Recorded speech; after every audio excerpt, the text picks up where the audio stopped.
All right, I've got 6 o'clock, so we'll go ahead and call to order our regular session of November 14, 2017. First item of business we have this evening, the opening prayer and pledges of allegiance to the flags of the United States and of the state of Texas. Dr. Kaiser will lead us in the prayer and the pledges. If you'll join me in standing, please. Kaiser. Lord, help us all to conduct our business during this meeting that is in the best interest of the city of Schertz and its residents. The decisions we make have major impacts. Therefore, give us your wisdom during this meeting. Open our minds to the ideas of others and open our ears to hear the words of others and to make fair assessments of what others might say and to treat with dignity and respect everyone who is present. We want to be right in our actions with one another, value the opinion of others. So with regards to this, I pray for your help in the name of Jesus Christ. Amen. I pledge allegiance to the flag of the United States of America and to the republic for which it stands, one nation, under God, indivisible, with liberty and justice for all. Honor the Texas flag. I pledge allegiance to thee, Texas, one state, under God, one and indivisible. Thank you, Dr. Kaiser. All right, the first two things following that we have on the agenda this evening are two proclamations. The first one will be a proclamation recognizing Pancreatic Cancer Day, and the second will be a proclamation recognizing America Recycles Day. And I'll come down to the podium and read these two, and then we'll continue afterward.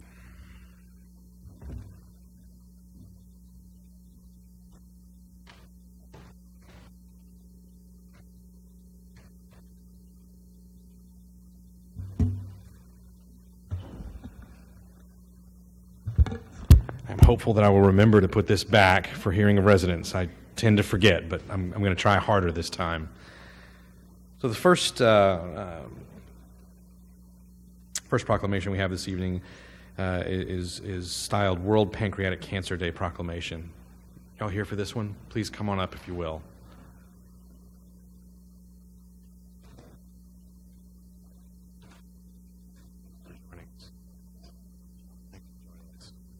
You know, this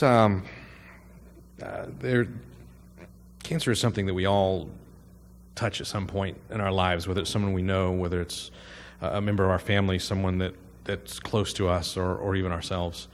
Pancreatic cancer is oftentimes, and I did not go to medical school, so I'm not trying to act like I did, but oftentimes very aggressive. And we've seen some people that are close to us here in the city of Schertz that have been afflicted, and some have prevailed and some have not. So I'll read this. It says, whereas in 2017, an estimated 53,070 people in the United States will be diagnosed with pancreatic cancer, one of the deadliest cancers, and 41,780 will die from the disease.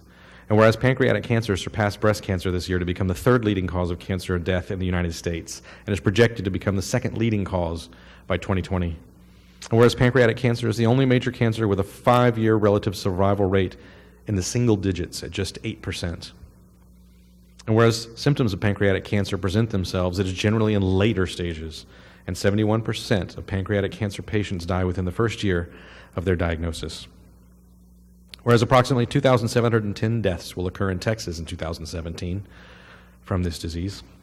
And whereas pancreatic cancer is the 7th most common cause of cancer-related death in men and women across the world. And whereas there will be an estimated 418,451 new pancreatic cancer cases diagnosed worldwide in 2020. And whereas the good health and well-being of the residents of the city of Schertz are enhanced as a direct result of increased awareness about pancreatic cancer and research into early detection, causes, and effective treatments, therefore be it resolved that the City Council of Schertz, Texas designates November 16, 2017 as World Pancreatic Cancer Day here in the city of Schertz. So first of all, would either of you like an opportunity here at the microphone? This is, please do, if you will. Good evening, everyone. My name is Michelle Hernandez, and I am the affiliate chair for the San Antonio affiliate of the Pancreatic Cancer Action Network. We have over 80 affiliates throughout the United States. I am a Schertz resident. I was born and raised, first grade, Schertz Elementary, all the way to Samuel Clemens High School. Go Buffs. This disease impacted me at a very young age. I was 13 years old, my brother was 11, and my youngest brother was 5. We lost our dad within 6 months of diagnosis. He was given 30 days to live. You have seen us probably on the news this past week. We have our biggest and largest fundraiser this Saturday at Fiesta, Texas, and we ask if you can't make it to this Saturday at Fiesta, Texas to walk with us and wear your purple. Please wear your purple on Thursday, World Pancreatic Cancer Day, because I want to make a change for this disease. My friend here, Susan, is a 13-year survivor of pancreatic cancer, and when I first began with this organization, it was at 5%. 5% survival rate in the single digits. Now it's 8%. That is unacceptable, and we will be making a difference and doubling that survival rate by 2020. So thank you for your time today. Thank you for letting us come, and go Buffs.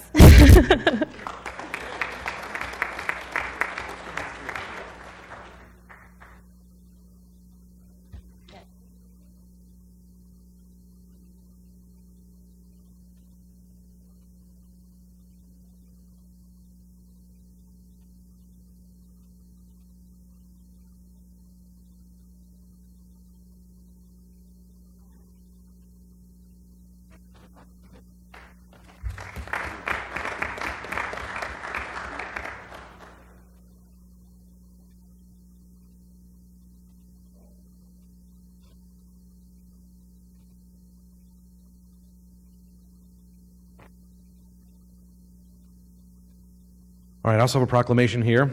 It is styled America Recycles Day, November 15, 2017. And reads, whereas America Recycles Day is officially celebrated on Wednesday, November 15, 2017. The week of November 13 to 19, 2017 is considered America Recycles Celebration Week, and people are encouraged to participate during this week and make lifestyle changes that positively impact the environment. Whereas companies, schools, and families are encouraged to develop practices that positively impact the environment, recycling examples would include recycling paper, plastics, and metals, along with recycling unwanted mail. We all get a good bit of that, I think. All are considered practices that positively impact our environment. Whereas the City of Schertz and the Schertz Economic Development Corporation and county partners work in unity to grow the city's economy by attracting and retaining manufacturers, and whereas on America Recycles Day, celebrated on November 15th, our local manufacturer of packaging, Pratt Industries, will hold an open house to demonstrate their commitment to recycling. Pratt Industries produces fiber-based packaging, products made from 100% recycled container board, and supplies over 100 businesses in the state of Texas and northern Mexico. Over the past year, by utilizing Pratt Industries' 100% recycled content container board versus average industry material, the Schertz facility helped save over 96,000 trees, over 22.6 million kilowatts of power. Is that how that reads? That's a lot. Wow. And saved over 39.5 million gallons of water, while avoiding using over 18,500 cubic yards of landfill space. This is accomplished by recovering fiber-based materials and returning it to our paper mill system for pulping and eventual reuse. Now, therefore, I, Michael Carpenter, as the mayor of the city of Schertz, Texas, hereby proclaim November 15, 2017 as America Recycles Day and reaffirm this city's support and commitment to recycling. Let's celebrate and urge all residents to join in and recognize the value of recycling and the value it contributes to our community, our state, and our nation. So first of all, thanks for joining us. And I'll let you have a shot at the microphone here and tell us a little bit what you've got going on. Good afternoon, everybody, or good evening. I'm Marty Pate. I'm the general manager of Pratt Industries in Schertz, Texas. And we are the fifth largest packaging company in the United States. So we're very, very large. I'm lucky enough to be associated with Pratt and the general manager. The information he gave you sounds quite large, and it is.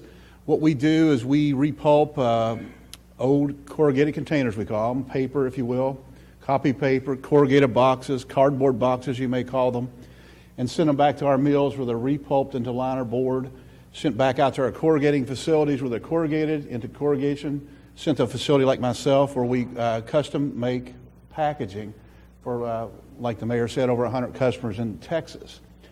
Our footprint is basically middle of the United States and east, and of course in Texas. We're very fortunate to be in Schertz. The community, Jennifer, and the group here have been very supportive of us. And just glad to be a part of your great city. And we do what's called the full cycle of corrugation, but we throw nothing into the landfill. As a matter of fact, if you ever get a chance and you're in New York City, there's a barge that goes through there to Staten Island Mill, carrying all of the recycled materials from Manhattan. In other words, I'm sure you all have two garbage receptacles. One's for garbage, one's for recycling. Encourage you to use the recycle one because that's a big part of what we do. Thank you. Yes, sir. Thank you. For choosing to run your business here at Schertz. They're going to want to. Okay.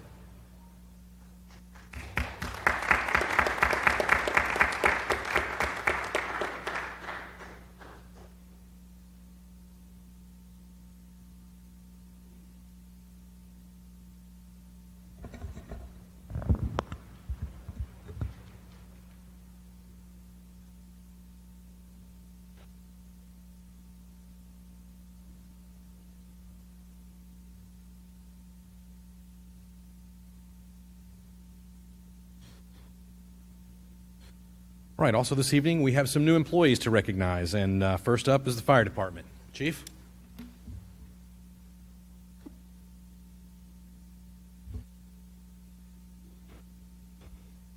Good evening, Mayor, Council. We're excited to be here tonight. We've got some new employees that we're excited to get started with in our organization. First up, our newest firefighters, Aaron Escobedo. He grew up in the Dallas area for a few years, relocated to San Antonio when he was 7. The majority of his family's in the military, so they're stationed all over the world at this time. He attended John Paul Stevens High School where he played football. He received his training for fire from San Antonio Regional Fire Academy, and Aaron has a brother and sister. He enjoys physical fitness, reading, and outdoor activities. So we're excited to get him started with us here. Very good. Welcome, Aaron. Glad to have you with us. Would you like a shot at the microphone? It's not mandatory, but if you'd like to say anything or say hello, you're welcome to. Okay. I'm grateful for the opportunity to serve and protect the citizens of Schertz. I'm honored to be an employee here in this great city. Thank you, and it's a pleasure to be here. We're very pleased to have you with us and hope you have a long career with us. Welcome. Thanks. Next, we have Craig Jacobs. He was born and raised in Center Point, Texas. He went to school in Center Point School District all the way through, was active in sports as well as community events, participating in football and powerlifting during his time there. He loved sports but had a greater passion for firefighting that started at a very young age because of his father and uncle were both firefighters, and so he got to hang around the fire station a lot, something that piqued his interest. Countless hours was spent, climbing over fire apparatus, and that really sparked his interest in wanting to become a firefighter. During his senior year, he decided to start applying for that a few years ago, and so he ended up going to Del Mar in Corpus Christi for his fire and EMT academy, so we're excited to have him start with us. Very good. Welcome, Craig. Glad to have you with us. Please. Like I said, it was a lifelong dream, and I am beyond gracious that I get the opportunity to start here. And as far as I'm happy with everybody, and everybody's been more than cooperative with me as far as helping questions and anything like that.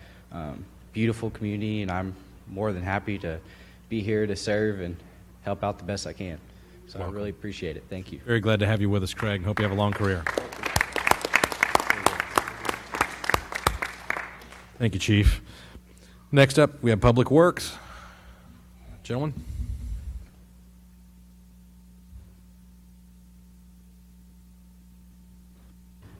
Good evening, Mayor, Council, and Ms. Kessel.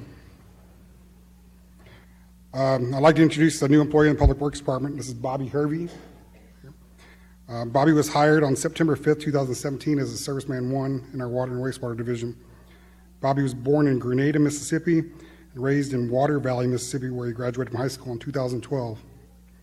Bobby moved to San Antonio in September of 2014. Bobby's married. He has 3 children that you see back here, 2 girls and a little boy. Bobby's hobbies include reading, singing, hunting, and fishing. Bobby's also an aspiring minister at Faith Temple Church of God in Christ. This is Bobby Hervey. Bobby, welcome. Glad to have you with us. Please. I just want to thank the mayor, the public work director for the opportunity to serve such a wonderful city and to be able to serve the community. Thank you. Thank you for joining us. Look forward to having you with us for a long time. Good evening, Mayor, Council, Mr. Kressel. I'd like to introduce you to Alex Lazard. He's our new drainage worker 1, started on October 16th this year. Alex was born in Fort Hood, was there for about a year. Family moved from there to South Carolina. He was there for a short time and then off to Germany they went. His family moved to the city of Schertz when he was 6 years old, where he spent his 12 years in the SCUC ISD school district. Go Buffs. He graduated from Clemens in 2006. So he has a fiance named Ashley Martinez now for the last 7 months. They have an October wedding plan. His mom and dad still reside in the city of Schertz. He has 1 sister that lives in Washington and another sister in San Antonio. Alex likes to hang out with his fiance and family and play Xbox and watch TV. Cool. Alex, welcome. Glad to have you with us. I would just like to say thank you for the opportunity for coming to work for City of Schertz. I actually kind of wanted to do public works for a long time. I'm just glad I finally got into it. Wonderful. We're very glad to have you with us and hope you have a long career with us. Thank you. Welcome.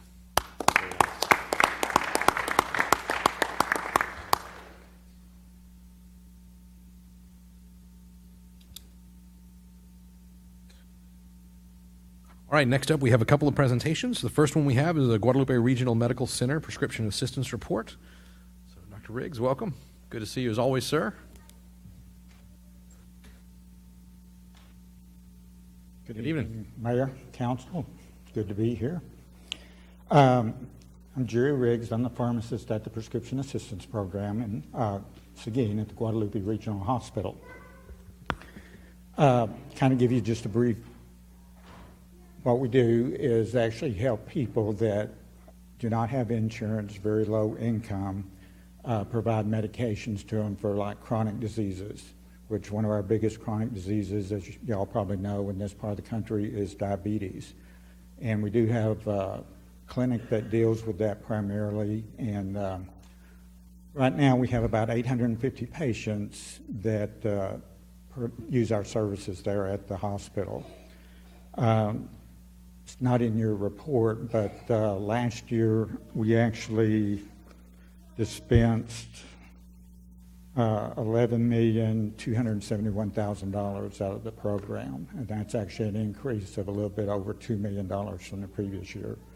So part of that growth is new patients. Some of them more sick than have been in the past, and also, as you know, prescription drug prices, the costs keep going up, so that's part of the inflation in it. For Schertz in particular, we have 29 patients that actually are residents of Schertz. And we've actually provided about $250,000 through an 8-month period, which this program or this report is covering. Schertz patients actually get on an average about 3.5 prescriptions a month. And a 3-month supply of 81 prescriptions, about $965 for a 3-month period.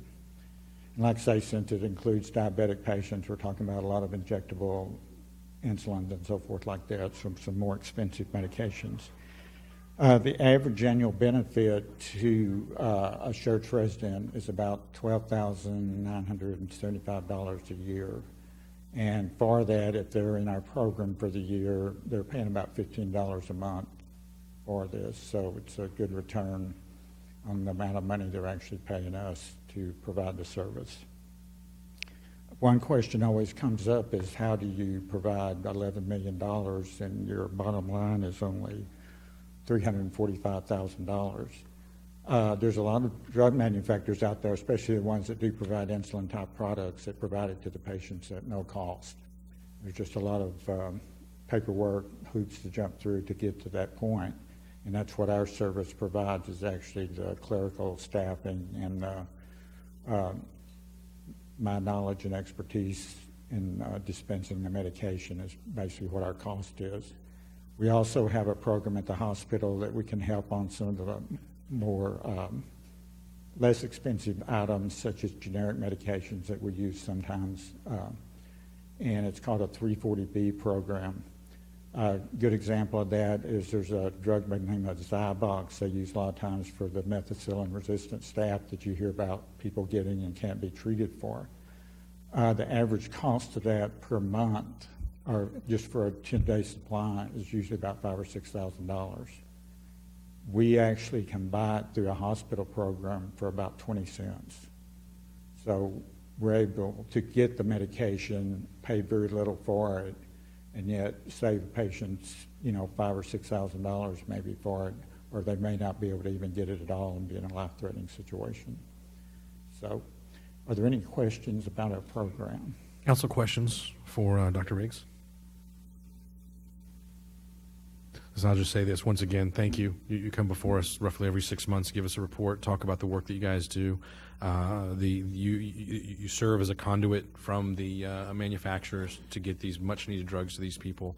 What you do is an exceptional act of mercy, and we can't thank you enough for the work that you and the team do. Well, thank you for your support, too. We appreciate that. Absolutely. Thank you once again, sir. Thank you. Appreciate it.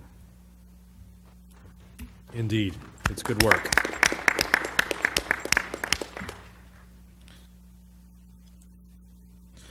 All right, next presentation we have this evening is an update regarding the recent Trunk or Treat event. Chief?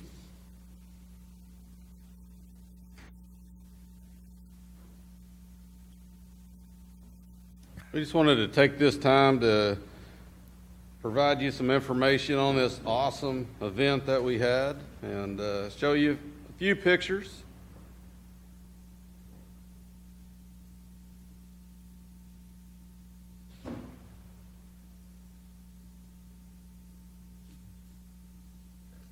Looks good. This is our costume contest.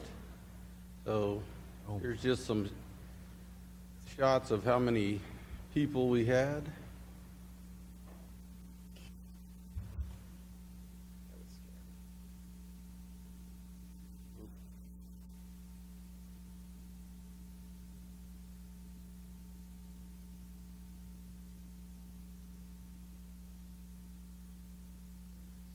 So that was just a snapshot of some of the photos we had that evening. We just wanted to give you an update on the Trunk or Treat event, since it is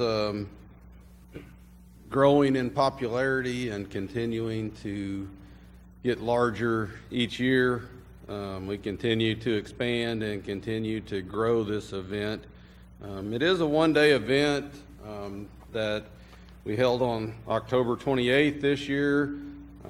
Years past, it used to be on Halloween night, but it just got so big, we wanted to move it to a weekend so there would be more opportunity for more families to come. We felt like, having it on a school night was hard for families to put that much time into it and dedicate 2 or 3 hours to this event. So this was started by the fire department, best we can tell, about 17 years ago. It started out here in the parking lot in front of the City Hall complex here, and it just kind of continued to grow and expand. Some of you come out and seen it this time, and this was definitely the largest crowd we've had to date. As we continued to grow, more and more city departments have become involved, making this, truly a citywide approach with continuing to increase a lot of our businesses that have become involved in this event by setting up trunks in the park as well. So, one of the things we're most proud of is this is a large community event for our citizens that's relatively a very minor cost to the citizens and, to the city in general, to the budget. It's a very limited scope of project or activity that provides a lot of entertainment for a little bit of money. So the goal all along has just been to, provide a safe opportunity for kids to be able to go out and trick or treat. Instead of going door to door, that was kind of the goal of how this event got started, was to just provide that opportunity for kids and families.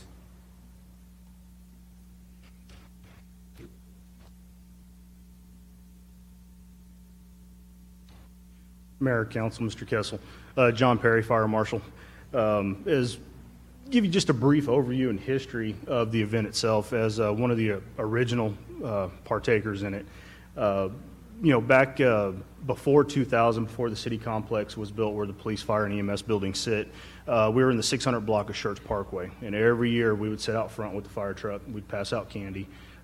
Kids would come by in droves just to see us, and it was a fun event for all of us. And again, just to reiterate on that safety aspect, well, once we moved into the complex around 2000, it was a little bit harder for the folks to find us. We didn't see as many of the kiddos come by. So in an effort to get back out and be visible and provide that safe alternative, the fire department, we grabbed a bunch of candy. We took one of the fire trucks, we parked out in front of the community center and passed out the candy, and folks started finding us. Police and EMS found us and wanted to know what we were doing, so they went and got candy, and that's how it all started. From there, and that was about 2000, 2001, once we started that event. And it continued to be here at the city complex in front of the community center, with more of the city departments joining in on us as the years went. And right about 2006, 2007, we started getting a couple of businesses and civic organizations involved into it, anchored by Schertz Bank and Trust. They were one of the original businesses that took part in the event with it. And from there, we moved it down to Pickerel Park around 2007.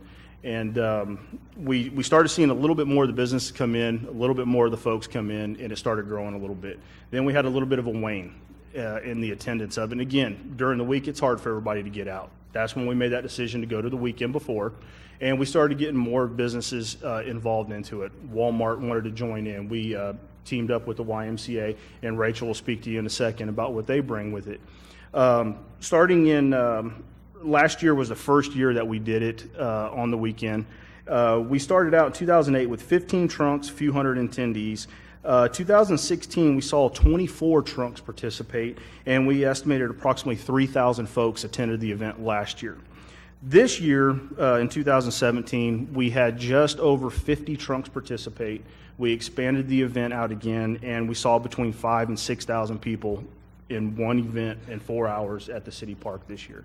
So we look forward. We learn a little bit each time. We're going to expand it some more. We're going to revamp a couple of things, and we'll go from there. Very good. Public Affairs, give us some updates.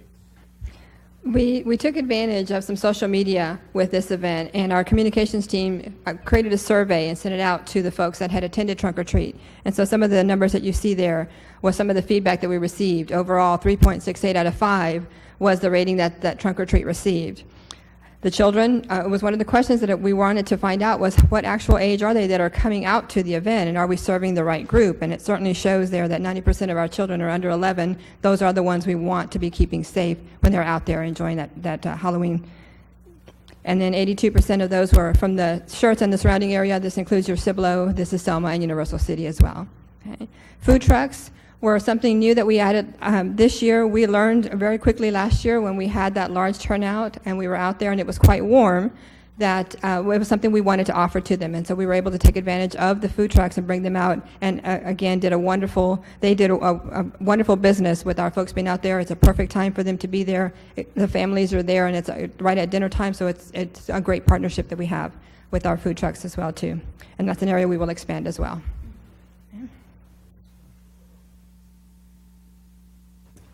Hey y'all, I'm Rachel Imser. I'm the Youth and Family Coordinator at the Schertz Y. For the first 5 years we were open, we actually did this event on our own, and the city participated in it with the fire trucks and everything coming into it. Last year, we were lucky enough to be able to partner with the city to make it even bigger and better than it already was. So that's been great. We take advantage of doing the games and activities, and we get volunteers from the Clemens High School, so they get to go out and get their volunteer hours and help out with the kids and everything like that. This, as Mr. Perry said, was definitely one of our bigger events, and was great. So I really loved it, and I appreciate being able to do it with the city. Very good. Oh, just quick on the end of it here, we just wanted to talk about, so we've already had a meeting after the event, kind of a after action review where we kind of, talked about what went well, what we could improve on, what we could make better. So we've had a lot of ideas come out of that. Some others of those ideas come from our partners in public affairs that give us some of the information we receive from some of the surveys, some of the Facebook comments. So we've taken a lot of that information and decided, our plan next year is to expand it even more. And so kind of the area, the grassy area beside the swimming pool was kind of used for the hayride this year. And so we've talked about that and decided, we can move that hayride to a different part of the park and then go ahead and expand more trunks in that area. So, our goal is to try to get, 3 or 4 different directions that people can start coming in, so there's not as big a line. It seems like last year there was a long line, so we tried to address it by moving the trunks into the park around the walking trail, and we still had, a couple thousand more people this year, so we still had a long line this year. So that's one of the things we try to address and have already talked about, putting more trunks over in the grassy area and, having a couple of different routes coming in so people can start hitting the trunks from different directions. We feel like with the size of the park, we've got plenty of room to expand right now by, moving some things around in that location. And so, just a couple of years ago, it was just under the pavilion, and it's been moved out. And so we just continue to, try to make this event bigger and better and continue providing a low-cost, safe alternative for kids to come out, have a good time. I walked up, and seen the costume contest, and I've seen a few of you helping judge that, and people were just having a great time with that and really getting into the costume contest. Some of the babies were dressed up, all the way up to adults. So that was a really neat event as well. And so we just continue to talk about that. We always look to add additional activities. That's something that we talked about, with the Y and putting some activities in that grassy area as well, so that there's kind of a break between the trick-or-treating at the trunks. They've got games and activities to go play, as well as the costume contest going on at the same time. So again, we just feel like having 5,000 to 6,000 people there and no cost to the citizens was an awesome event. We're extremely excited about it and continue to plan for the future. And we just wanted to provide you an update tonight and let you know how it went. Very good, Chief. Excellent work. 5,000 to 6,000 people is far beyond anything I had imagined it might turn out to be when I first participated when mine were still little, which was a long time ago. Council, comments or questions? Mr. Gutierrez? May I just add what an amazing and impressive event it was. It allowed several to be involved, from the YMCA, the Senior Center, the city's Parks and Recreation, to include the fire department, EMS, police department, and our local businesses. Yes. It was truly an incredible community event. I must admit I was not prepared. I should have been watching more cartoons. That way it would prepare me to simplify the judging contest. So kudos to every one of you. Thank you. Thank you. Very good. Mr. Edwards? So what Mr. Gutierrez didn't tell you is that he was the one that was breaking all the hearts for all the kids that had on their costumes. Mr. Gutierrez didn't know what they were, so he was breaking their hearts.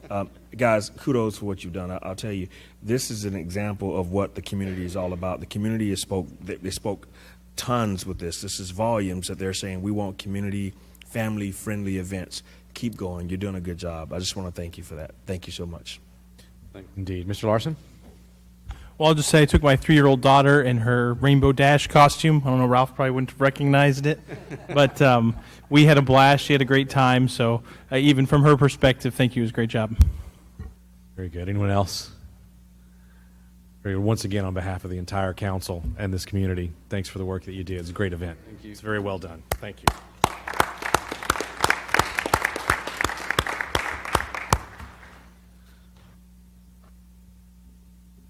All right, next on the agenda of city events and announcements. So we'll start out with announcements of upcoming city events. Who has the duty this evening? Is it I have it, Mayor. Mr. James? Just a reminder for folks, tomorrow night, TxDOT is holding a public meeting on the IH-35 intersection, frontage road, and ramps improvement project. That open house starts at 5:30 at Canyon High School at the cafeteria up in New Braunfels. It's a come-and-go event, probably lasts a couple hours, so if you're looking for information or to give some input, please attend. The Parks Department now has become sort of an annual event. This Saturday, November 18th, starting at 8 o'clock, there is the North Park Tour. Again, we're splitting it up. We're going to do the north section, then we'll come back maybe 6 months or whenever and do the south section for folks. So certainly any council members, board or commission members that want to attend. And actually, if there are any citizens who are interested in, please contact the Parks Department. We've got to get a vehicle big enough that if we've got members of the community who are interested in seeing the parks that Schertz has in the northern part of the community, we'd certainly welcome you on that. So call Sandy Bryant and Parks. Reminder, Monday, November 20th, so on Monday, not a Tuesday, at 6 p.m., we're holding a special council meeting to canvass the election and swear in newly elected council member. Tuesday, November 21st, is the Chamber Awards banquet. That's at 11:30 in the afternoon at the Civic Center. City offices will be closed on Thursday and Friday, November 23rd and 24th because of Thanksgiving. Tuesday, November 28th at 6 p.m., we're going to delay the start of the council meeting a little bit to have the holiday tree lighting ceremony. You may have seen the tree going up today. So 6 p.m., the front lawn of the Howell Baldwin Municipal Complex. Friday, December 1st, City Council will be attending the Council Team Building Retreat that starts at 8:30 at the Fairfield Inn and Suites here in Schertz. The Festival of Angels event kicks off that night at 6 p.m. in front of the Howell Baldwin Municipal Complex. Again, we'll have the night parade, the Blue Santa fundraiser, pictures with Santa, and then local musical groups, including school choirs, food and craft sales. And then lastly, on December 5th from 11 to 1, the San Antonio Manufacturing Association is holding a lunch. The mayor will be speaking at that event alongside with San Antonio Mayor Ron Nierenberg and County Judge Nelson Wolf, and they will be rolling out the manufacturing report at that event. So if any council want to attend, please contact EDC so they can reserve a seat for you. Very good. Thank you, Mr. James. Next on the agenda of announcements and recognitions by the city manager, Mr. Kessel. Mr. Kessel? Mayor, Council, do have one announcement. It's a fairly lengthy announcement. If you recall, back in 2015, we had a bond election that included FM 1518, and it was some city match money to help create a seed program to start the 1518 project. TxDOT matched that, went to the MPO and got some additional funds. I think they're up to $19.5 million, which was going to take care of design from FM 78 to Interstate 10, and then whatever operational improvements could be done with the remainder funds after right-of-way acquisition and design have been taken care of. One of the things that's been concerning the city, a lot of the citizens, public safety personnel, is how can we move the future phase 2 of the program, which is going to complete that program, further forward. Obviously, we've been talking to TxDOT. They notified us last week that if we would be in a position to support that project, they would take lead going to the MPO in December to request the additional phases. It would mean a small amount of match money on our part, probably about the same as we did last time, which was about $5 million. It could be as high as 10. They're still finalizing those numbers for us, but we intend to come on the 28th of November with an action item. So kind of put on your thinking caps. Is that something that you would be interested in having us move forward? It would save a lot of money. It would allow us to mobilize one time and see that project all the way through. It seems to make common sense that that would be a good thing. And if that's in fact the case, then we'd have to decide if we're going to do COs or GOs. I don't think TxDOT needs to know that, but they do want to know from the city, is this a project that we would support? And so look for that action item in 2 weeks. We're going to take it if the council has any questions, they could call you, set up a meeting, et cetera, or contact any of the members of the team that we work with at TxDOT between now and then. Yeah, okay, very good. That sounds very promising. The idea of being able to finish out 15-18 in a single project could be pretty remarkable, given the traffic, the safety issues, the base, so many different things. So I encourage the council, if you have questions, please engage with Mr. Kessel or Mr. James, and let's carefully consider that for 2 weeks from now. All right, next thing I have on the agenda this evening is hearing of residents, and first to sign up this evening is Claire Layton. Ms. Layton?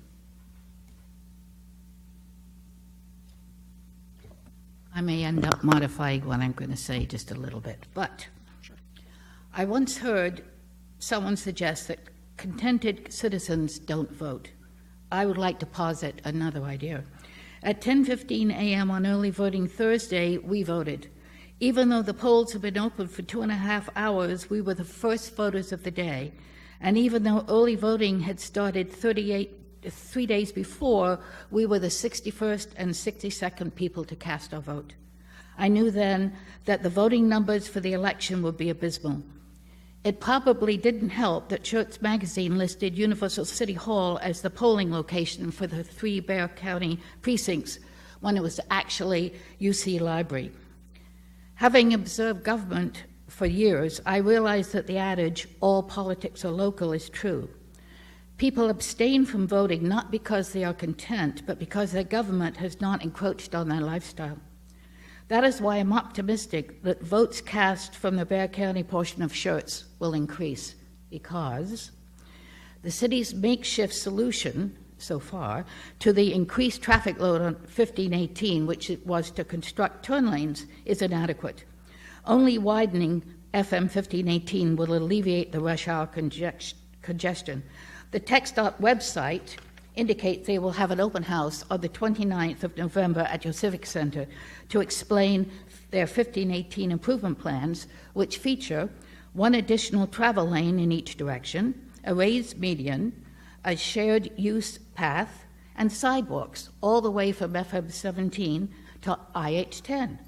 Heavens, both pretty and functional a roadway reminds me of Schertz Parkway. But who knows how many people will actually attend this 29th meeting?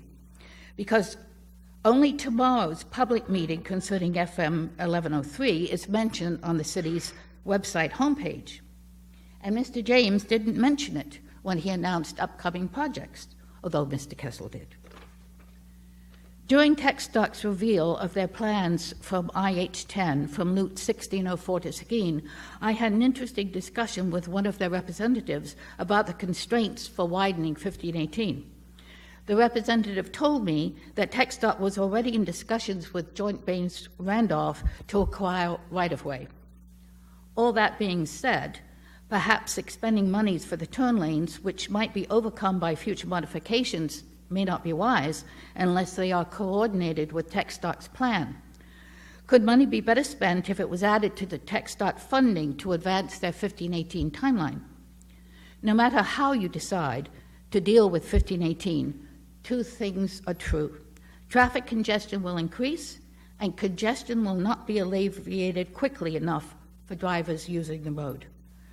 Most folks do not realize how long these projects take, so I predict that Southern Schertz residents will soon come before you grumbling about their inadequate infrastructure.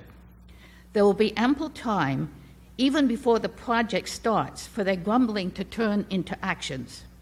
Then you will see voters in Southern Schertz come to the polls in droves to vent their frustration. As someone who has worked for ages to encourage voter turnout, this will make me very happy. Thank you. Thank you, ma'am. Next on the list, we have Rick Eats. Rick?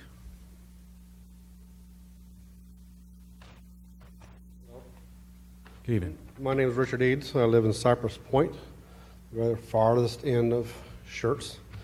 First thing I want to address is when we first moved in the parks. And Chuck Van Zant has been wonderful in correcting that issue. And I hear he's retiring after the first of the year. And I just wanted to, I don't think he's here today, but I'd like to thank him for all the work that he's done out there and helping us out. He's been very cooperative. We call his phone number. He's been great to work with. The next issue I'd like to bring up, and some of this is changing because I've talked to Chief Hansen resolving some of it, the crime situation in Cypress Point. They're just not feeling safe. They do not believe their property is safe. They do not believe their families are safe. Two homeowners I know have moved already, and that's only been 3 years. They've packed up and said it's not worth it. I got two more that I know are thinking about moving. And I'm thinking about moving because of the crime rate. I've talked to Mr. Hansen about Chief Hansen about some of these issues out there about property thefts and burglaries and car prowls and things like that. I want to address the council to pay attention to the expansion of Schertz, the staffing of the police department, and make sure you're ahead of the game so to avoid my community having these issues of not being safe that far out. Those are my comments. Thank you, sir.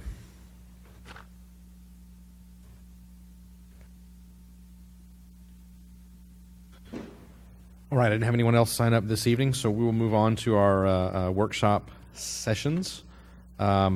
The first item that we have this evening is our fiscal year 2016-2017 Schertz Economic Development Corporation Annual Report. Evening, gentlemen. Good evening. As soon as Kyle shows me how to work all of this, we'll start.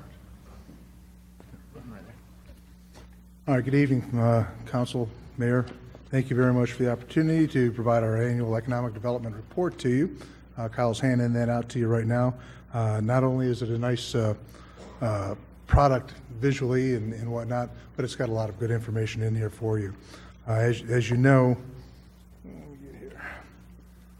the annual report contains an overview of the Economic Development Corporation, some of our active agreements that we're currently working, discussion on business retention and expansion, what the staff has been doing with our recruitment, a little data snapshot, development update, and a financial summary. It's all contained here in this, again, in this nice package. And very quickly, highlights of the annual report. All agreements are fully in compliance, if not exceeding our expectations across the board. The business retention and expansion program is running on all cylinders.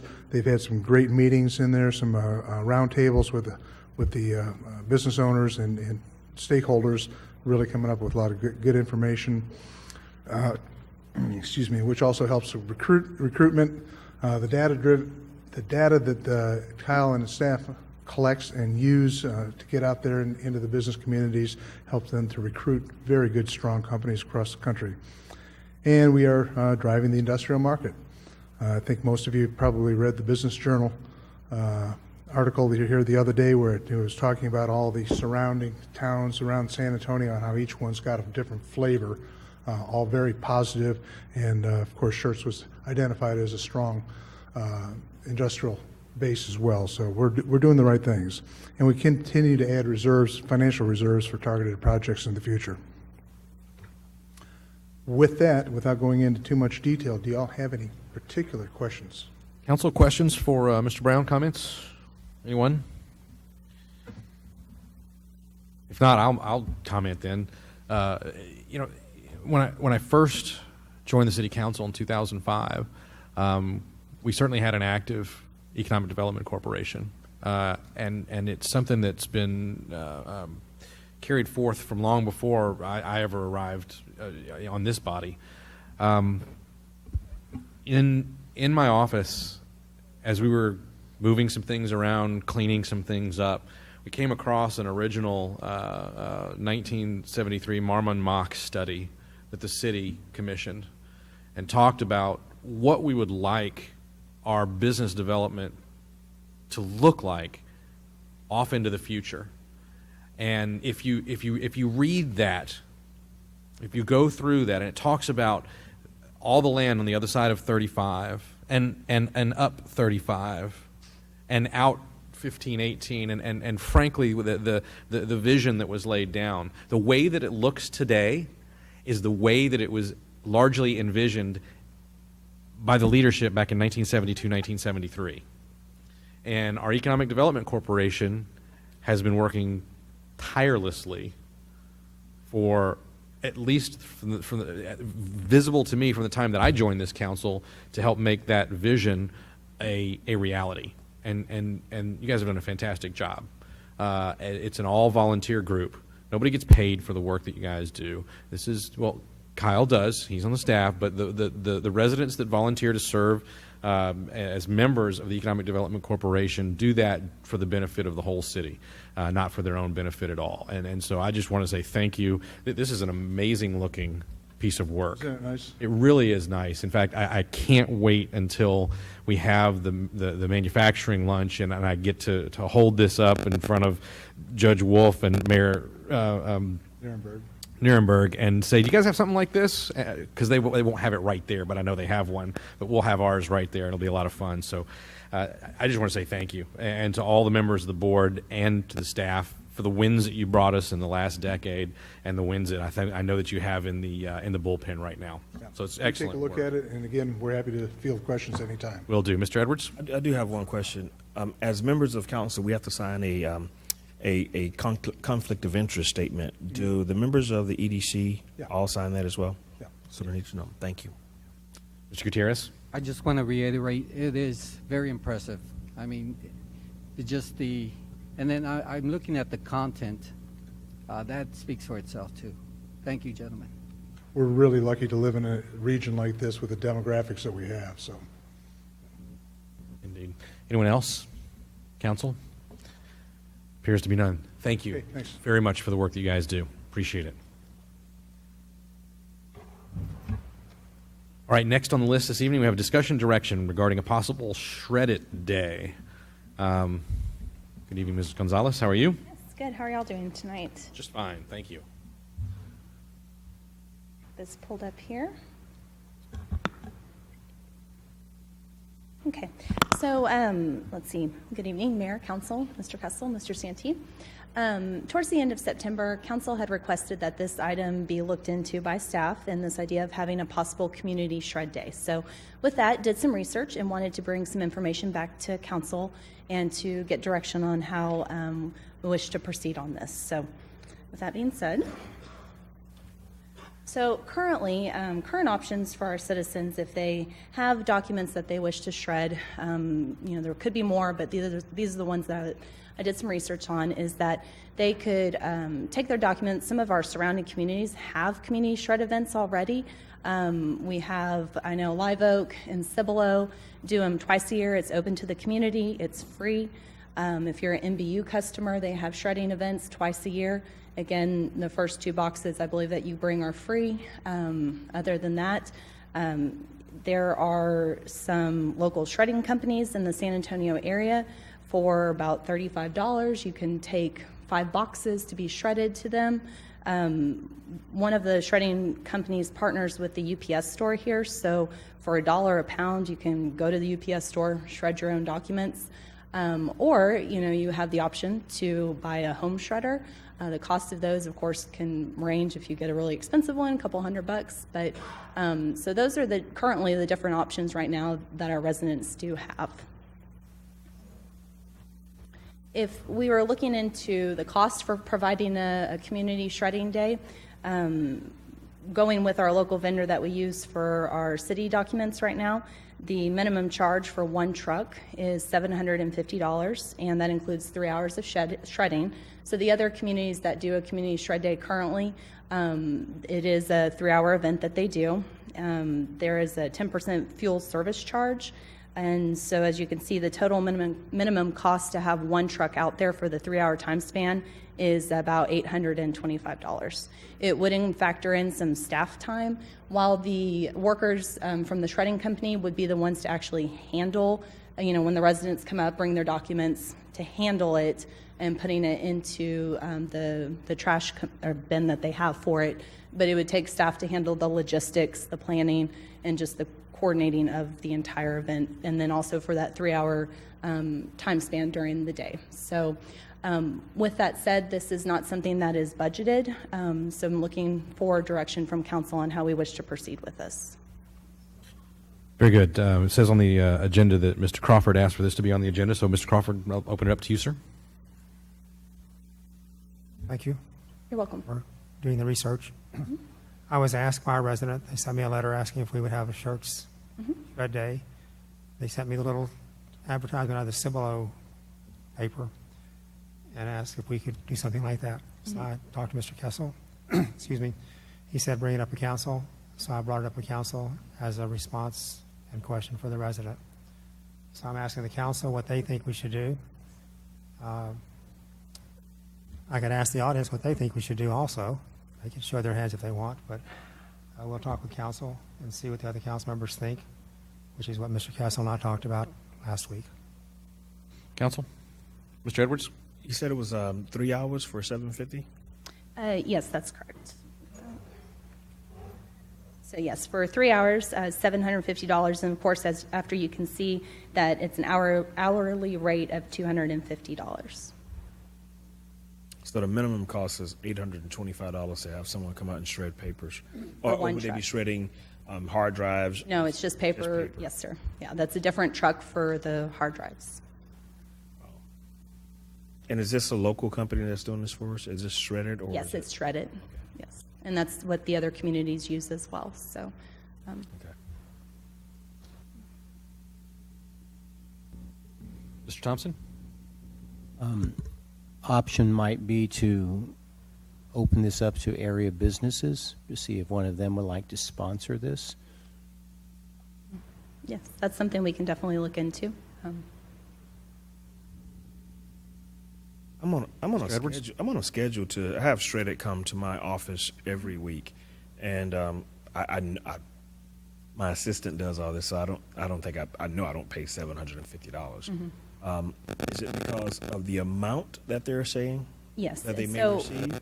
So a truck holds, and I actually asked, I said, how much does it hold? About 10,000 pounds of paper. So it's a lot.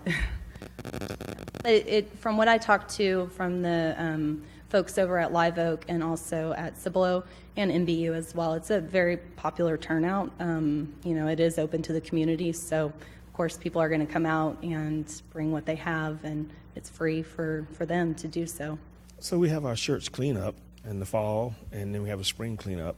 So why would we not incorporate this with that particular program? I mean, or is that too much? Well, Because don't we have like the we- paint thinners and so forth? Yes, that has- and that was something we kicked around and did address as well. Our concern with combining that together would be it might cause confusion. So if people go to the drop-off site and they have their, paint thinners and they have their box of, important documents, and they get directed to, it just wouldn't want the box to be left somewhere where, it didn't make it to the truck, So I think just having it as a separate standalone event where folks know that, okay, this is, and, the day and the time that you can go do it. The other surrounding communities did kind of incorporate a food drive as well, so drop off a can of food too for the San Antonio Food Bank. But,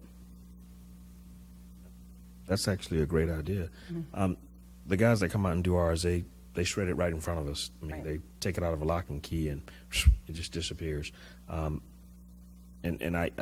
that the adage of saying that perhaps they would misplace it, I could understand not having the paint thinner by the paper, but in the same token, I would say it's something that we ought to really take a real look at and maybe try to incorporate it with our cleanup days.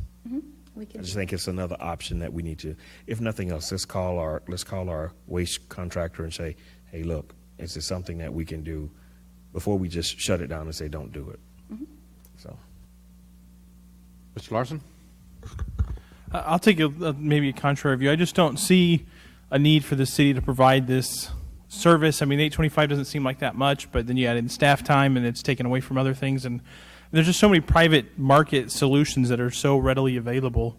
I don't see a need to put a lot of energy and effort in. And I see the cleanup days. There's nothing I can do with paint thinner, right? I need a place to take that. But paper, I can use a shredder, and if I don't have a shredder, I can use a pair of scissors. And if I don't have a pair of scissors, I can have my daughter rip it up. And I don't see a role for the city in this particularly. I don't know if it's something that we should spend resources pursuing in my view. Mr. Gutierrez? If we were to have a shred day, we would be looking at $825 because we're going to advertise 3 hours, I would imagine. So we would have to add a little more in case we get a big flow at the end, more than likely. So would you think maybe $1,000 will be a more realistic amount? At least from, again, what I heard from the other cities, it's very much it's a time cutoff, the time advertised, and so it's, if you're right on the cusp of it, I guess, and it also depends too, they've experienced, it was so popular that one truck was filled and they just had to cut it off after that truck was filled, so now they have 2 trucks, so of course double the cost. Okay, thank you. Anyone else? Mr. Crawford? Did both cities have a good turnout at Live Oak and Cibolo this last time? Yes, Have they done it before? yes, they've done it before. Was it a separate issue, not tied to anything else? No, it was not tied to anything else, but as I mentioned, I believe both had, as a food drive as well. Is that something we could also do? Sure, we can. Do the so for NBU, you have to be an NBU customer to use theirs. City of Cibolo, you have to show that you're a Cibolo resident. No, it's open to the community. Open to Same anybody. thing with Live Oak, open to the Live community. Oak's open to anybody, Yes, they don't check proof of residency. so it's just open to the wider community. Yep. Gosh. So, how many? What would you estimate staff man hours to be to put this together? The prep time, I wouldn't think would be a lot. It's the day of, so of course having to coordinate where we're going to have it, and and again, this being the first time, it kind of varies on staff. The other cities had up to 5 staff members. Some had 3 or 4. NBU has like 30 staff members that go out there, but I think theirs is very big. So, I couldn't say off the top of my head. So just probably day of 20 is to what I 30 would hours. think. 20, 30 man hours. Maybe You got roughly completely, sure. Yeah. 6 people, if that's what we say, 5 hours, an hour before, an hour after, 3 hours of the event. Time to set it up. That's okay. Mr. Davis? How many workshops do we do a year? 3, 4? Roughly 3, 4. How much do we spend a year on food for those workshops? Don't know. We can find the money. I mean, I remember at the last workshop that we had, the city put out a nice spread for breakfast. They put out a nice spread for lunch. We can find the money to put that food out there for council and staff to have a workshop. We could find the money that would benefit 30,000 residents of our city.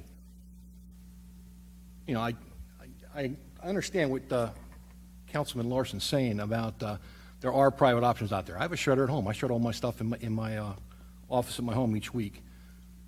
But this is not about me. It's about providing a service or an assistance to many residents in our community that may not have that ability, that may not have the ability to go out there and drop $200 on a shredder, or that may not have a 1 or 2 year old. You know, I don't think this is a bad endeavor to look at. And the cost, again, 3 hours, you're looking at under $1,000. It seems to me that we spend a lot of money on the city for a lot of things that are a lot less worthy of spending money on than this. So I wouldn't want to table this. I think we ought to see if we can pursue this and find a way. And if it's a corporate sponsor, then fine. If not, I think the city can probably find this money. And if they can't, I'll pay for it.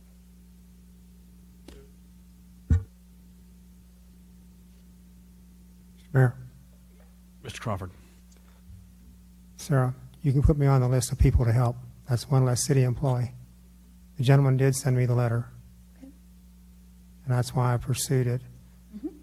And I think there is a question, but if Live Oak and Cibolo can do this and have a lot of people show up, that's an implicit challenge to us. Why can't we do as well or better?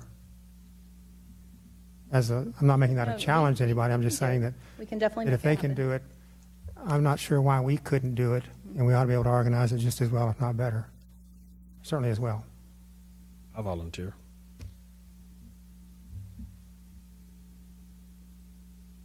Council, is there a direction for asking staff to move forward on this and putting it together and coming back with a proposal? Is that what I'm hearing? Yes, sir. Did we discuss this on the 1st of December, or was that too long? That's not very far away anyway. In our training session? What we can do is we can put together a informational item and get that to the full council of what we think will be, and then we'll see the next. Probably in the spring would be when we'd reasonably want to hold that. So let us put together a proposal, and we'll talk about it when that proposal is ready. I can do that. Okay, thank you very much. Thank you again. Seeing what staff's able to bring forward. All right, next item we have on the agenda this evening is a workshop discussion reviewing the library and police fees. Mr. Walters, good evening.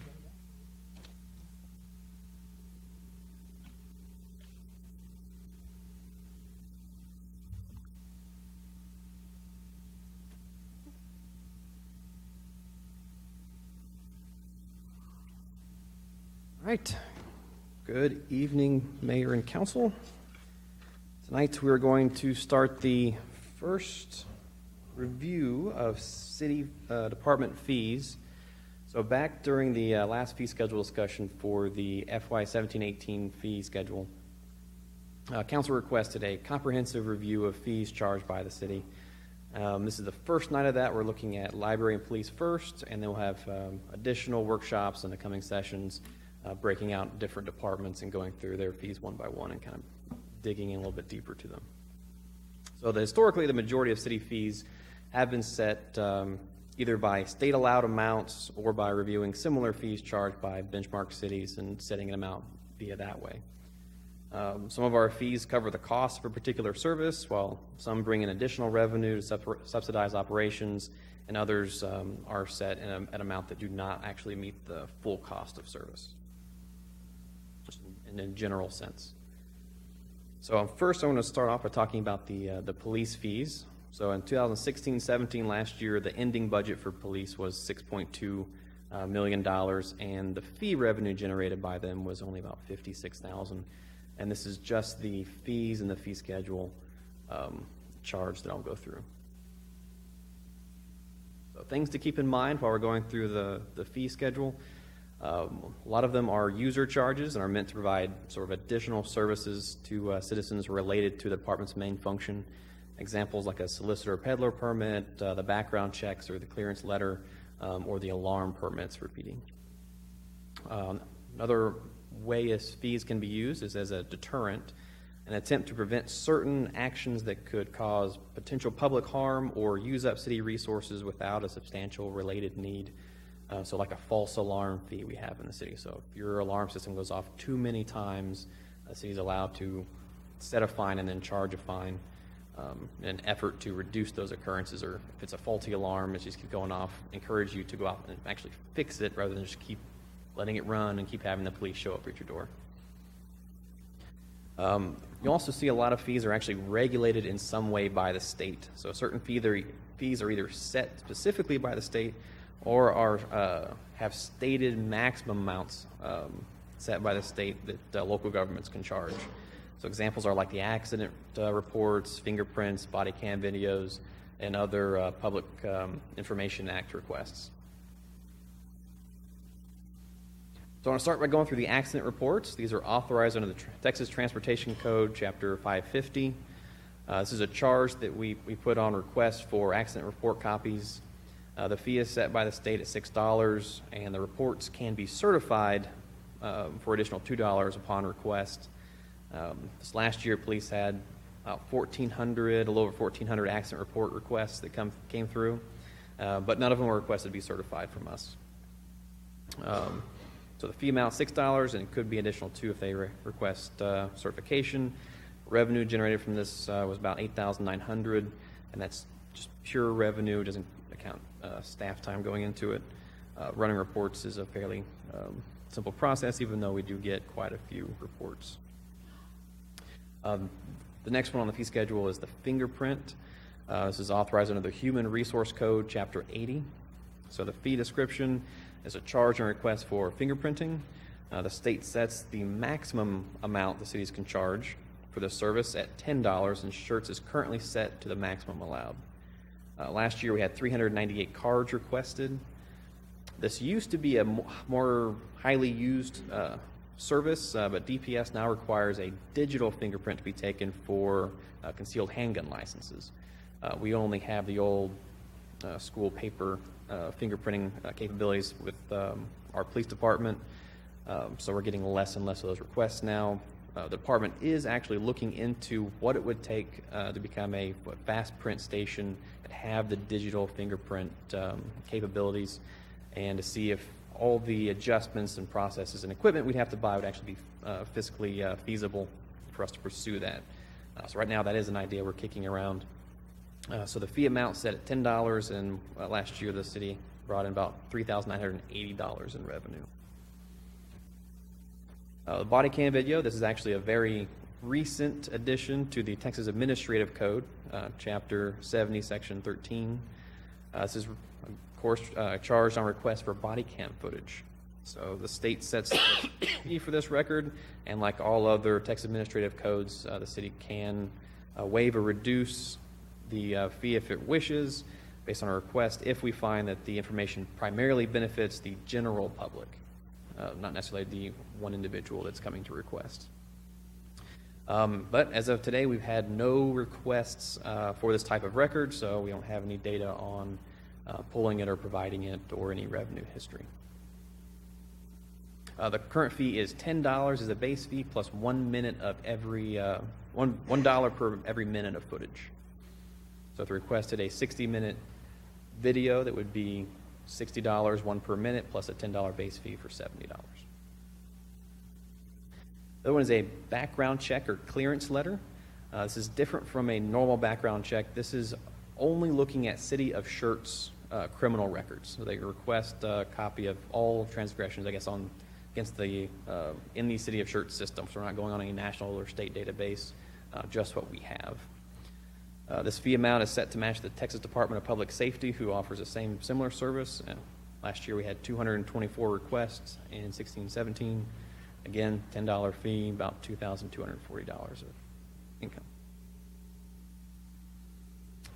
We have the solicitor and peddler permit, so established by City Ordinance 03L16. Section 13.2 of the ordinance states the purpose was for the public safety, comfort, welfare, convenience, and protection of city and its citizens. This fee is and permit are established basically to track and regulate hours and age of potential solicitors in the city. Last year, about 23 permits were issued. The fee amount is $40 for the permit and $10 for a background check, so $50 overall. And we brought in about $1,100 in revenue. So this one's more tracking purposes and seeing who we have out there actually soliciting. The alarm permit, authorized under City Ordinance 03M06 and the Local Government Code, Chapter 214. So the fee description, this program is meant to provide direction to the police on who to contact in case an alarm does go off on a property, and in some circumstances where the exact location of the alarm is, either west entry door or garage area, etc. The local government code sets a maximum amount local governments can charge for residential permits only at $50, and the city currently has about 3,231 active residential and commercial alarm permits. So if you have a security alarm that's tied into a security company, the ordinance 03M06 does require you to actually have a alarm permit with the city. And that permit application does list who owns the property, their contact information. So we get a call from the security company, we are able to reach the homeowner. So the alarm permit fee in our benchmark cities and around us, you'll see Schertz is tied for the second lowest on the residential side at $10. Universal City has the lowest at $7.50. Right now we are the lowest on general commercial at $25. Other communities are most commonly $50 or $100 for those areas. I did mention on the previous slide the maximum amount allowed by the state is $50 for a residential property, and none of our benchmark cities have gone up to that high limit. So they're all somewhere underneath that. So we actually have 3 tiers. We have the residential, which is $10 annually. It's renewable. We have a tier 1 commercial, which is $25 annually, and it's your general businesses, sort of offices. And we have a tier 2 commercial, which is about $50 annually, and that's for large facilities requiring sprinkler systems and fire alarms and basically a much larger system. Annual revenue coming in is about $40,830 last year. Last year we did have 1,875 alarm calls. So that entire revenue is used up after administrative costs on just 355 false alarm calls. It takes about an officer about 2 hours to get the call, go out there, make sure it's either a false alarm, majority of them are, and then get a hold of the property owner and get it all situated before you can come back and write a report. So we're estimating about 355 is how many calls we can get before all that revenue is used up. On the same ordinance, they also details burglar false alarm fees. So City Ordinance 03M06 and Local Government Code, again, same chapter, 214. A burglar alarm means any alarm system intended to summon police in response to a burglary. So this fee is meant acts as a deterrent for knowingly causing a false alarm, or also to help encourage property owners to fix a faulty alarm, since it does use up city resources every time we have to come out, even if the alarm is faulty and just triggers randomly. So the state dictates the false alarm fee may only be charged after the 3rd offense within a 12-month period. So this does allow for a grace period of about 3 false alarms in case it's a true accident, or to give the property owner some time to fix a faulty alarm system. So the fee amount, 4th offense and the 5th offense are $50 each. The 6th and 7th are $75, and the 8th and onward are $100 per offense within a 12-month period. So the amounts shown are the maximum allowed by state, so we cannot go up on these fees anymore. And that's what is currently set within the city. The city has not charged any citizen this fee in the past 3 years or so, so police is reviewing their practices and procedures to better track within a 12-month window, and you have 1,800 various properties. It becomes cumbersome in our system. Actually use 3 systems right now to try to track those. With the new RMS system coming online, there's hope that it'll streamline this process and will allow us to better track that 4th offense on billing. The city ordinance also lists a false alarm fees for alarms other than burglar alarms, and this one is not regulated by the state government code. So this a fee applies to any alarm that summons police officers that are not a burglary alarm. This fee is to act as a deterrent again for knowingly causing false alarms or fixing faulty alarms. We set the offense for the billing to be the 4th and onward, just to match the burglary alarm system, and again gives them a little bit of leeway in case it's a true accident. Oops, I accidentally hit the panic button. Don't need to charge you for that. Oh, and it gives them time to actually fix an error if there's a problem. So this type of alarm could be like a robbery in progress or a panic alarm that is manually activated and usually requires a heightened level of response. So multiple cars, all hands on deck sort of thing. So the fees for this one, the 4th offense is $100, the 5th is $150, the 6th offense is $200, the 7th is $250, and the 8th and onward is $500. Again, these are higher. They do require a heightened response, which means more manpower, more gravity to the situation. So the fees are set higher than the current regular burglar alarm. And again, the city has actually not charged any citizen this fee in about the past 3 years or so. So some of the takeaway to the police fees, many of the fees in the police department are actually dictated in some form or fashion by the state government. The fee with the largest revenue impact are the alarm permit fees, but it's hard to determine the exact cost of that program because when we're going through the review, the alarm permit itself, the $10 does pay for the admin costs and provide some extra, but we're not sure how many false alarms in that 3-alarm window we actually get within a year. Let's say if every house got their 3 freebies, that fee is not enough to actually save and cover the cost of sending the officer out. So we're working on collecting some more data on that fee over the next few months and have a better proposition for council when we come back in the next fee schedule over what that fee should be. Because we do get those 3 free false alarms, you could say, required by the state, and the $10, if they're using those, and it's quite a frequent occurrence, that $10 is not covering it. You can look at other methods to kind of bring that down, and it may provide some revenue or at least cover the cost, but right now it does not look to be that case. So this next year also additional tracking and reporting procedures are being looked at, including the new RMS system to better track false alarms for billing purposes. The fingerprint fees, again, we're looking at for possibly digitizing that process and able to generate additional revenue, a different service to kind of bring in residents or non-residents into our city to get their fingerprints done. And then solicitor and background check fees are recommended currently to stay the same since they have a low volume and kind of low impact on the daily operations of the city. All right. That's all I have for police presentation. We'll roll into the library section right now, and I hand it off to Melissa. James, did you want to take questions on this if council has it, just before we change topics? Yes. Any questions from council on the police fees in general? Outside of the normal records request, the only real fee we have in here is the alarm permit fees. All right, questions or comments? Here. I don't see any. Let's proceed. Thank you, sir.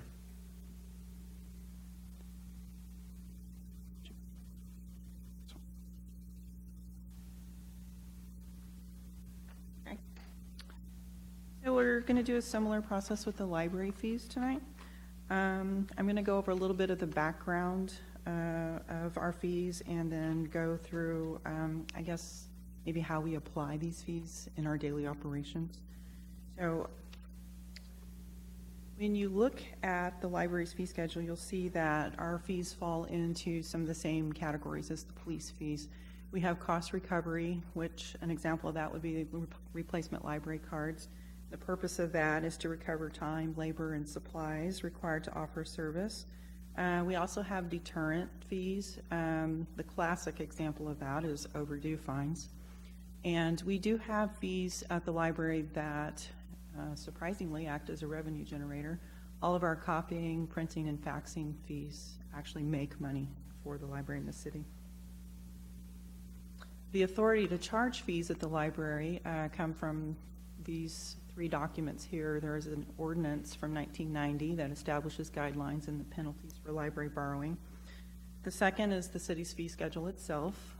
We can change, add, or delete fees through the annual process of approving the fee schedule. The third document is the state of Texas. It's the Texas Administrative Code.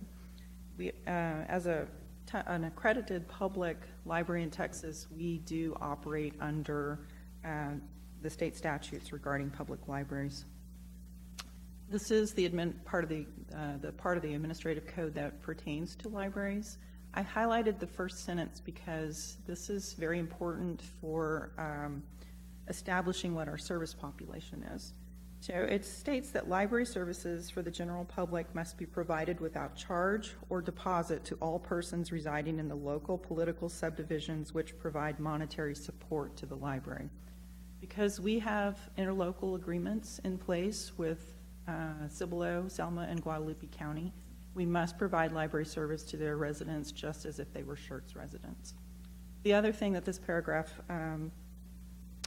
tells us is what services libraries cannot charge for. So typical circulation, typical research services, those things are not allowed to be charged for.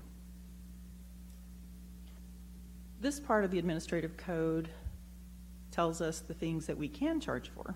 And if you'll notice, most of these things are cost recovery. I highlighted in the gold color the fees that we do have on our fee schedule, the things that we had elected to adopt. So how does the city set library fees? Well, the fees are examined each year during the budget process to determine if they should be changed, continued, or deleted. One of the first steps that I take is to survey other local libraries and in some cases local businesses that offer similar services. The goal is to be in line with other libraries and to be slightly below the market price of local businesses, for example, in the case of copying fees. We also try not to overly burden library customers with high fees. This chart here is just an example of a recent survey I did with other local libraries. When I look at the fees each year, I try to take into account whether changes have been made in state law, whether there have been changes in the services that we offer, and whether there are changes in best practices in the library world. An example of a change that we made due to circumstances was opening the new library building. Prior to opening the building that we're in now, we did not have meeting space, so we didn't have meeting room fees. So once we opened the new building, we saw that we needed to do that, and so that was added to the schedule. Another example for a slightly different reason, change for a slightly different reason, is we have recently been taking steps to try to limit the amount of overdue fines that can accrue in a person's account. And this is because of changing best practices in the library world and some of the, I guess, research that's been going on in terms of how that actually affects people's behavior. So we have been actually actively working to make that process a little more palatable and easier for customers to understand. This chart shows that our fees have remained fairly stable over the last 6 years. You see there's very little change across this time frame in the amount of money that we generate.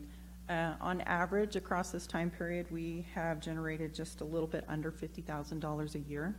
The part that's in blue comes from overdue, lost, and damaged item fees. The part that's in the orange color is all the rest of the fees that we have combined. So the majority of that is our printing revenue. You can also see that $50,000 is a relatively small percentage overall of overall city revenues. This is a little chart of our fee schedule. So I thought I would walk you through the major categories of the schedule. I'm not going to go through every single thing because it would be extremely repetitive. The first thing I wanted to look at was the non-resident user fee. So on our fee schedule, you'll see there is a $15 charge for a library card. That card, well, to get a library card at our library, all Texas residents who can provide a photo ID and proof of current address are issued library cards free of charge. Any other person that comes in and then cannot prove that or lives out of state and is here for a short period of time can actually get a library card. The charge for that is $15 per year. This is not necessarily the typical definition of non-resident for other Texas libraries, but our library has a long history of doing this, and we have several reasons for that. Part of our mission is to support students and families residing in SCU-CISD, and we wanted to be very sure that all families in that school district can get a free card in our library. We also receive direct and indirect support from the state through the TechShare program and through interlibrary loan reimbursement grants. These are programs that are paid for by all residents of Texas. And last year, the library benefited from more than $250,000 worth of indirect cost from the state, chiefly through TechShare participation. There's almost $250,000 worth of databases that we have access to through their programs. Another reason that we have this practice is because we have received over the years a great amount of support from individuals that reside outside of our boundaries. Those of you that were here may remember that Eric and Carolyn White jump-started our fundraising campaign for the current building with a $1 million donation. And it was their great hope that we would not have to charge fees to people to get a library card. So as much as possible, we have tried to honor that request. But most importantly, the reason that we have a history of not charging non-residents for a card is because we want to eliminate the barriers that might exist by doing that. And we want to improve our users' experience with the library. Our physical location is smack dab in the middle of multiple political boundaries. Anybody new moving to this area has an extremely difficult time understanding those boundaries. They can't figure out which school district they're in. They can't figure out which county they're in. They can't figure out which city, post office. And when they come in the library, the very last thing they expect is for us to say, you owe us money to get a card. It's very frustrating. It's a really difficult time. It's difficult to explain all of this in 10 minutes or less to someone. So if we were to charge the fee, it greatly adds time to that card issuing experience, and we just feel like that's something that time is something that we could be spending helping these people hook up with the kinds of services they need, the materials they need, the information they need, and basically trying to make their day a lot better. Because they come to the library after they've been to all the other utilities and the school district. By the time they get to us, they're done. So this is one of the things that we try to do to make their day better. The actual purpose of the non-resident user fee, though, is to offset operating and administrative costs of issuing cards to non-resident applicants. It also has a lesser-known reason to stay in compliance with our service agreements for database vendors. When database vendors charge us, they often charge us based on our legal service population, and they expect that population to be Texas-based.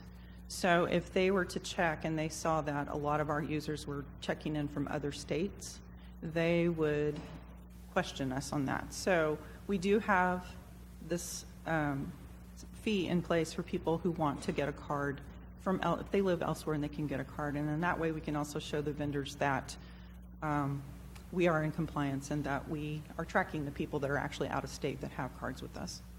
So do these fees work? Yes, they do work for their intended purpose, but this fee generates almost no revenue for us.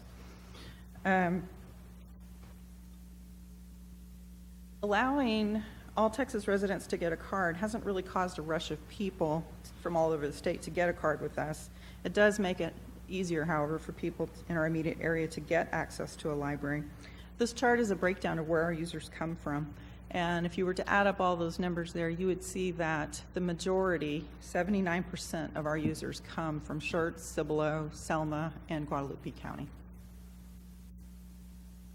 And Melissa, maybe note that those are entities that provide funding Yes. to the library, and that's why that's Yes. important.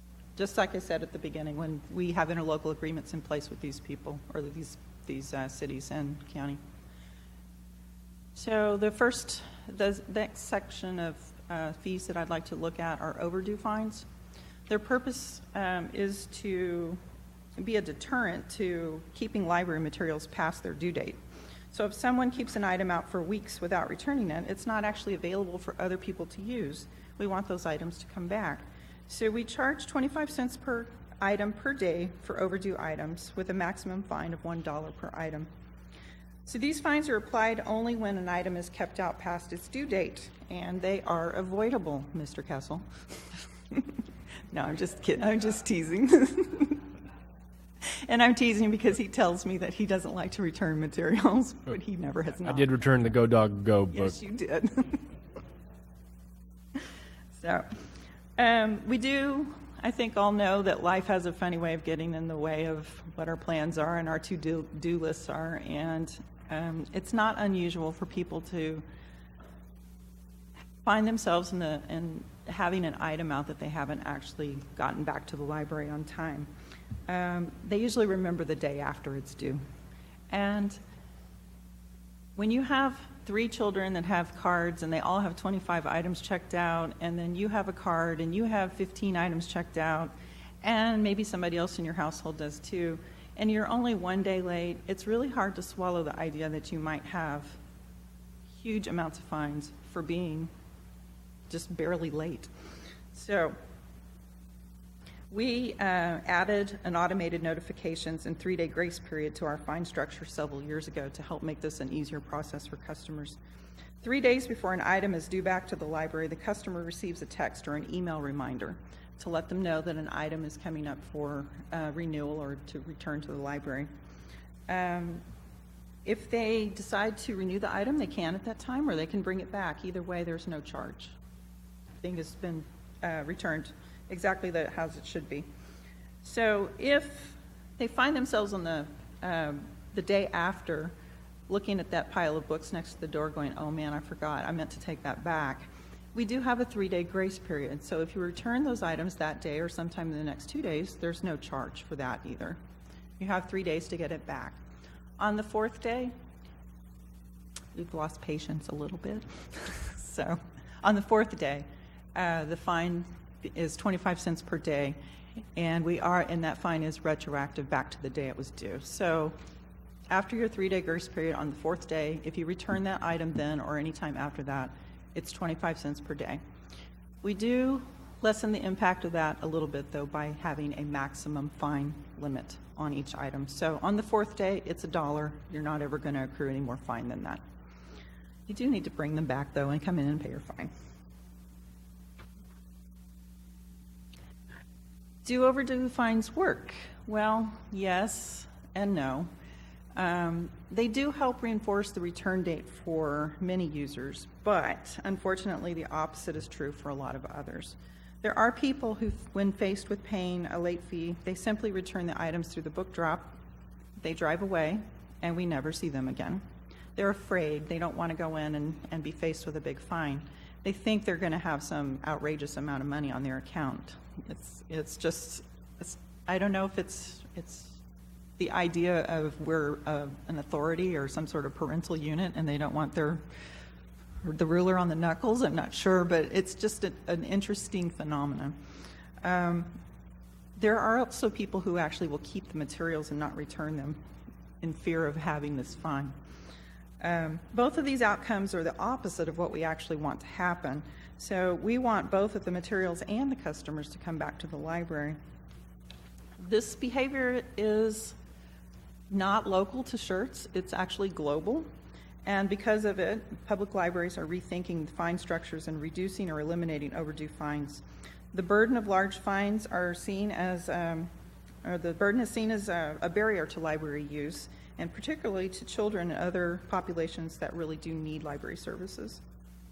We haven't actually eliminated overdue fines, but we have taken several steps over the past years to streamline the structure and to reduce the amount of fine that can accrue. These are our efforts to help make the customer's library experience better and to encourage them to return things in a timely manner. Lost or damaged item fees are related to overdue fees. They are cost recovery rather than deterrent in nature, though. The purpose is to replace or repair items when they are damaged by customers while in their care. So every item is tagged with a cost when we add it to our collection. And this price is the price that we charge when an item comes back to us, so badly damaged that we can no longer use it to circulate. We also attach a processing charge, and that is in place to recover the cost of the supplies and labor used to get an item ready for circulation. You might think barcodes, RFID tags, Mylar covers, labels, property stamps, all the things that happen to one of our books so that it is identified as one of our books. These fees, they do work, but they are much like the overdue fine scenario.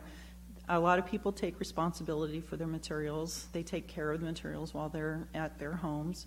And if something happens, well, then they come in and they own up to that and they want to see what they can do to make things right. But there are others who behave in the same way as the overdue fines. They actually just keep the materials or choose to bring it back, be told that something's wrong with it, and then they never come back to the library. So as with the overdue fines, we've taken steps to limit that impact in an effort to try to get people to come back. We have a notification and billing process in place to help people know when there's a problem. We also allow customers to bring replacement copies in lieu of payment. And if they do that, we do waive that charge, but we keep the processing charge on their account. So they can bring us the exact same item. Sometimes you're able to find it cheaper on Amazon on your own. Or strangely enough, some people actually have a copy of something in their house and they'll bring it in. And as long as it's in good condition and we can circulate it, we'll take it. The other thing that we do is we allow customers, once they've paid for an item and they find it at a later date, they can actually return it to us for a refund. We allow them to do that up to 60 days. And I am very fond of telling customers that the easiest way to find something is to actually come in, pay for it, and then you are assured of finding it the very next day. That's just how that works. We also work with customers when they have really large fines on their account. We work with them and let them pay them off each time they come into the library, so we'll do payments with them. Overdue fines and lost and damaged fees together have traditionally accounted for the largest part of our revenue, although with our recent efforts to try to mitigate that and make those fees more reasonable, they are now on par with our printing revenue. So in the last year, the revenue that came in from that is about equal to what the rest of our revenue is. The last thing I want to look at is meeting room fees. They act both as deterrent and cost recovery. The purpose of charging $50 per 4-hour block to people who reside outside our legal service area is to actually discourage the constant use of our rooms by groups and businesses outside of our immediate area. Our space is very limited. The intended use is for educational and community purposes. And we found that once the new building opened, we were inundated with requests from businesses from elsewhere on the lookout for cheap, and in this case free, space to conduct business. So the rooms were so much in use by groups like that it was hard for local groups to actually get a chance to use the rooms. The other fees that we have associated with the meeting rooms are cleaning and after hours use, and those are both cost recovery to help with extraordinary cleaning expenses in case something really terrible happens when a group is using a room, or to cover any staff time that might be needed if we have to stay after hours. These fees do work. Most of the room usage now falls under its intended purpose, And last fiscal year, the rooms were used 825 times for HOA meetings, programming, Girl Scout groups, study groups, classes, and all the other types of community meetings that people might come to the library to have a space. It's particularly popular for studying and HOA groups. So. Of course, that's not all of our fees, but like I said, the rest of them are smaller and they're basically the same kind of fees, and it would be very repetitive. So, anybody has questions? Good. Council, questions, comments? Mr. Larson. The first comment is I have paid the library late fees myself, and they are very reasonable. My daughter is a heavy user, and y'all have an exceptional library. We love it very much. Thank you. Story time is phenomenal as well. And I think this is kosher because it's not this topic item, but it is a posted item and somewhat related. While I'm of the opinion that the city may not need to be in the shredding business, I wonder if there's a way we can satisfy everybody by having a shred day at the library manned by volunteers with donations accepted as a fundraiser, fulfills a community need, maybe introduces new people to the exceptional facility we have, and might even generate funds for the library. But just a thought, and once again, thank you. It's a wonderful library. We love it very much. Thank you. Very good. Anyone else? All right. Thank you, ma'am. We appreciate the workshop item, and it's a great library. Used to come there when my kids were little, with them a lot. They're not little anymore. So, Mayor, if I may, Sure. we'll come James. periodically, maybe every month or so, with a couple of different departments. We'll also have Brenda download these presentations to your Dropboxes so you can spend more time on it. And certainly, if you have feedback of kind of we're hitting what you wanted or missing something, feel free to contact James and let him know so we can tailor the future presentations to make sure we're providing the information you want. Yes, please let us know if there's any particular aspect or comment or view you want us to take when we're doing these fee presentations, and we'll more than happily to apply it to all going forward. If we look back and see something we missed and we need to answer that question now, we can do that as well. Very good. Thank you, sir. All right. The next item on the agenda is a workshop discussion regarding the status of the capital improvement projects. Ms. Woodley, good evening. Good evening, Mayor, Council, Mr. Kessel.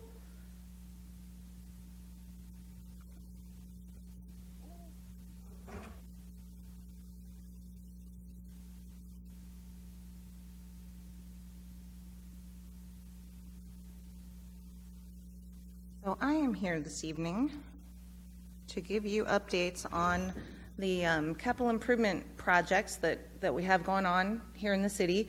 I do want to clarify that this is not related to the capital improvement plan that we'll be having a public hearing on at the next council meeting that's associated with the roadway impact fee project. That's just a plan of all the projects that would need to be constructed in order to build out our full thoroughfare plan when development is completed in the city. This is just actual capital improvement projects that are either funded or identified to be funded by a variety of sources, some impact fee projects for water and wastewater, some bond projects, some I'm even going to touch a little bit on some TxDOT projects. And they're all related to either current construction, recently completed construction, or a project that may result in some construction. So we have a couple of studies that we're looking at as well. So here's the list of the projects. Don't worry, I'll be very brief on all of them. You can ask questions about any of them and ask for further information on any of them as well if you want more detailed updates on the projects. So the first is one that we recently did complete, the North Cliff Waterline Replacement. Phase 3 was the last phase of this overall project. And phases 1 and 2 were all the blue streets. Those water mains were replaced in previous phases. In phase 3, if you'll remember, we proposed a base bid and then an add alternate, which is shown here in the orange, if we had enough funding available. And we were very fortunate. Bids came in low enough that we were able to get all of those streets done, and we even added a small section of line to provide a loop and eliminate a dead end in one cul-de-sac. Construction on the project began in April. It was completed in October. The final cost was $734,000. And so currently the project is under a warranty period with the contractor. We'll go out when it's a couple months before next October, make sure everything's in order so that we can release their requirement to have that project provided. The next project is one that's near and dear to everyone's heart. I'm sure you pass it every day. Schertz Parkway improvements from Maskey Road to Live Oak Road. Construction began October 5th. The first concrete pour was October 20th. The South Bend Lane completion mid-November. I was notified at the end of the day today that they have finished the curb on the southbound side of the road, so all that concrete has been poured. The entire project is estimated to be complete in March. We're hoping that it's a little bit sooner than that, but I didn't want to put that in writing because things happen. But the concrete everything's been going very smoothly as far as the actual construction itself. We do always have to allow for 28 days of cure time for the concrete. That's a standard engineering specification that concrete is poured and it is given up to 28 days to reach its ultimate strength. It can be driven on before that, and quite often it reaches its ultimate strength in well less than 7 days, but we have to allow for that 28 days, and so you'll see that the concrete's been poured, everything looks fine, wondering why we're not opening that section of road, or why we're saying this is going to take till March when things appear to be going very quickly. So those are some of the reasons that the schedule looks the way it does. We have had a few issues that, you're all aware of the curb situation where it wasn't constructed the way we expected. We've had some snags with the traffic signal, and apologies to everyone in the whole community for that. Things don't really work exactly correctly when traffic is diverted, and the sensors that sense traffic coming up to a light don't see any traffic coming up to it, so that's been a struggle. We also had an AT&T contractor hit the line for the signal when they were lowering some utilities in order for us to prepare for construction. In any case, Public Works has been Johnny on the spot always. We also want to give a big shout out to PD, who comes out and directs traffic when necessary, and we appreciate everyone's patience with that. The next, one of I think one of our most exciting projects, it may not be that glamorous, but it is very exciting, the Woman Hollering Creek Wastewater Line and Lift Station project. We have finally come to, and I'll come back to this, but I'm going to go through my bullet points here. It's a little easier. We're currently in the design and acquisition phase. Things have been kind of slow for a while, but we're really going to start to pick up speed on this. We have to get this project under construction. The survey has been done. The geotechnical field work has been done. The environmental work, as far as the research and desktop study, has been done. The field work for that is expected to happen in late November. The final alignment has been set with the amount of work that's been done, and we have modified the alignment some. For those of you who were involved in the original process, the red line up here and down here were some locations that we were able to modify the alignment slightly, still capturing the same sewer shed, and work with some property owners who were more amenable to having a sewer line go through their property. It doesn't really add to the construction cost, and things should work out just fine. We've been in touch with all the property owners. Now we're down to 19 parcels worth of property that we're touching and 17 property owners. So we're getting ready to go out with offer letters for the easements for these lines. The permanent easements, based on the depth and the surrounding conditions for each one of the segments, are about 30 to 40 feet, and the temporary easements are 20 to 40 feet. And like I say, that is based quite a bit on the depth of the line on the particular stretch and what work area is available. The final design is anticipated to be done early 2018, so we can get construction underway in spring of 2018, and we're estimating completion in spring of 2019. The current construction cost estimate remains at $5 million.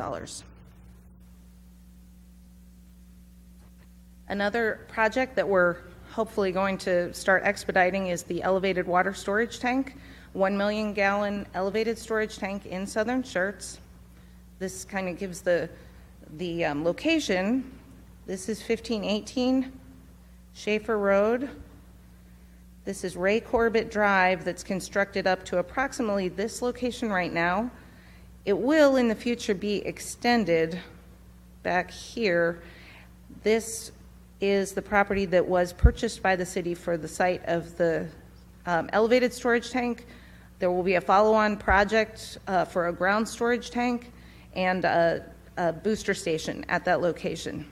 This project that we're working on right now also includes waterline extension to tie into the existing dead end on Ray Corbett, a 16-inch transmission main along an easement that has already been acquired out to Schaefer Road, and we're going to upgrade the 6-inch line on Schaefer Road to a 12-inch line for this distance here. And we have another item this evening about requesting the authority to go out and acquire easements for this portion of the line. So this project is currently in design and easement acquisition. 90% design is complete.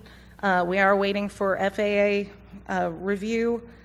We don't expect any issues with that, but it is something that needs to occur because of the height of the storage tank and particularly the location with proximity to the Air Force Base. We are needing to acquire some narrow easements along Schaefer Road, so we'll talk to you about that a little bit later. Final design and bid anticipated early 2018. The construction for this, it is kind of a lengthy process. It's expected to take about 18 months, and the estimated cost is $2.5 million. The Lower Seguin Road Cibolo Creek Culvert Crossing, this is something that is being managed, it's a project being managed by Schertz Public Works. I included it here because it is a fairly sizable capital improvement project. If you have specific questions, we'll refer to Dudley or Public Works. It's jointly funded 50-50 between the city of Schertz and the cities of Cibolo. And there is some participation, some in-kind services from Guadalupe and Bexar counties. The total construction cost is around $300,000. Construction began September 11th. So here's a good shot of what we were looking at when the determination was made to close the road. This, it's kind of a messy picture, but you can see the concrete box culverts and some of the riprap that's been in place or been put in place over here. This picture is actually from today. So it still looks very messy, but quite a bit of the work has been done. So final paving still needs to be done over the surface here, and site restoration and substantial completion is expected in early December, which is right around the corner. Another couple projects that are going on, elevated storage tank painting. I believe we have actually a budget adjustment item for that later this evening to fully fund the painting of the Nacogdoches elevated storage tank. That one is the one that's actually in Garden Ridge. The mayor is trying to not tell the story of the If anybody wants to hear the story, we'll tell it after the meeting's over. Glad to share after the meeting's over. Okay, everyone see the mayor. That one is estimated to cost $392,000. It's a 4-month schedule in the field for the painting of that tank. We're also looking to paint the East Live Oak 1.5 million gallon ground storage tank. It's the smaller of the two ground storage tanks near the rear of the site. That estimated construction cost is $295,000, and that is scheduled to begin after the completion of the NACO tank. We can't have two major storage tanks out of service at the same time, so we'll have to do them in sequence. This one is one that's actually a city facility that we're working on. It's kind of hard to see. I didn't make the font very big there, but there's an existing oil water separator between the fire station, and EMS. And it's designed to pick up and separate oil and water from washing operations in the bays of these two facilities. Well, first of all, generally the operations are that they don't wash the vehicles in the bays, so it's really not serving its intended purpose. And because of the repeated heavy loading and the extra weight vehicles that we've been moving to, the cover of this thing has failed. So it's been blockaded off for quite some time. I know fire and EMS is just going crazy waiting for us to get our act together and fix this situation. So we did engage an engineering firm to look at designing a solution for this. They went out and we had a different variety of potential solutions, either remove it, replace it. We thought we would be able to rehab it with a sturdier cover, and maybe work with fire and EMS to change their operational procedures. We did go to the extent of having a geotechnical sample taken to find out what the foundation would need to be for the sturdier cover, and found that it really is not going to be feasible. It would have to be so thick, whether it's concrete or steel, that it would raise the elevation of this small area here and make it impossible for the trucks to drive over it. So we're in a way back to the drawing board, but we're looking at some potential innovative solutions, possibly even relocating and having a wash station in a high area on the site so that we can capture the water from washing and not have to deal with stormwater drainage. So it's a work in progress, and hopefully we'll be moving that along quickly. We have a couple small drainage studies that we're working on. One that you've heard of. This is I'm calling it the Green Ridge Fairhaven Scenic Hills drainage area.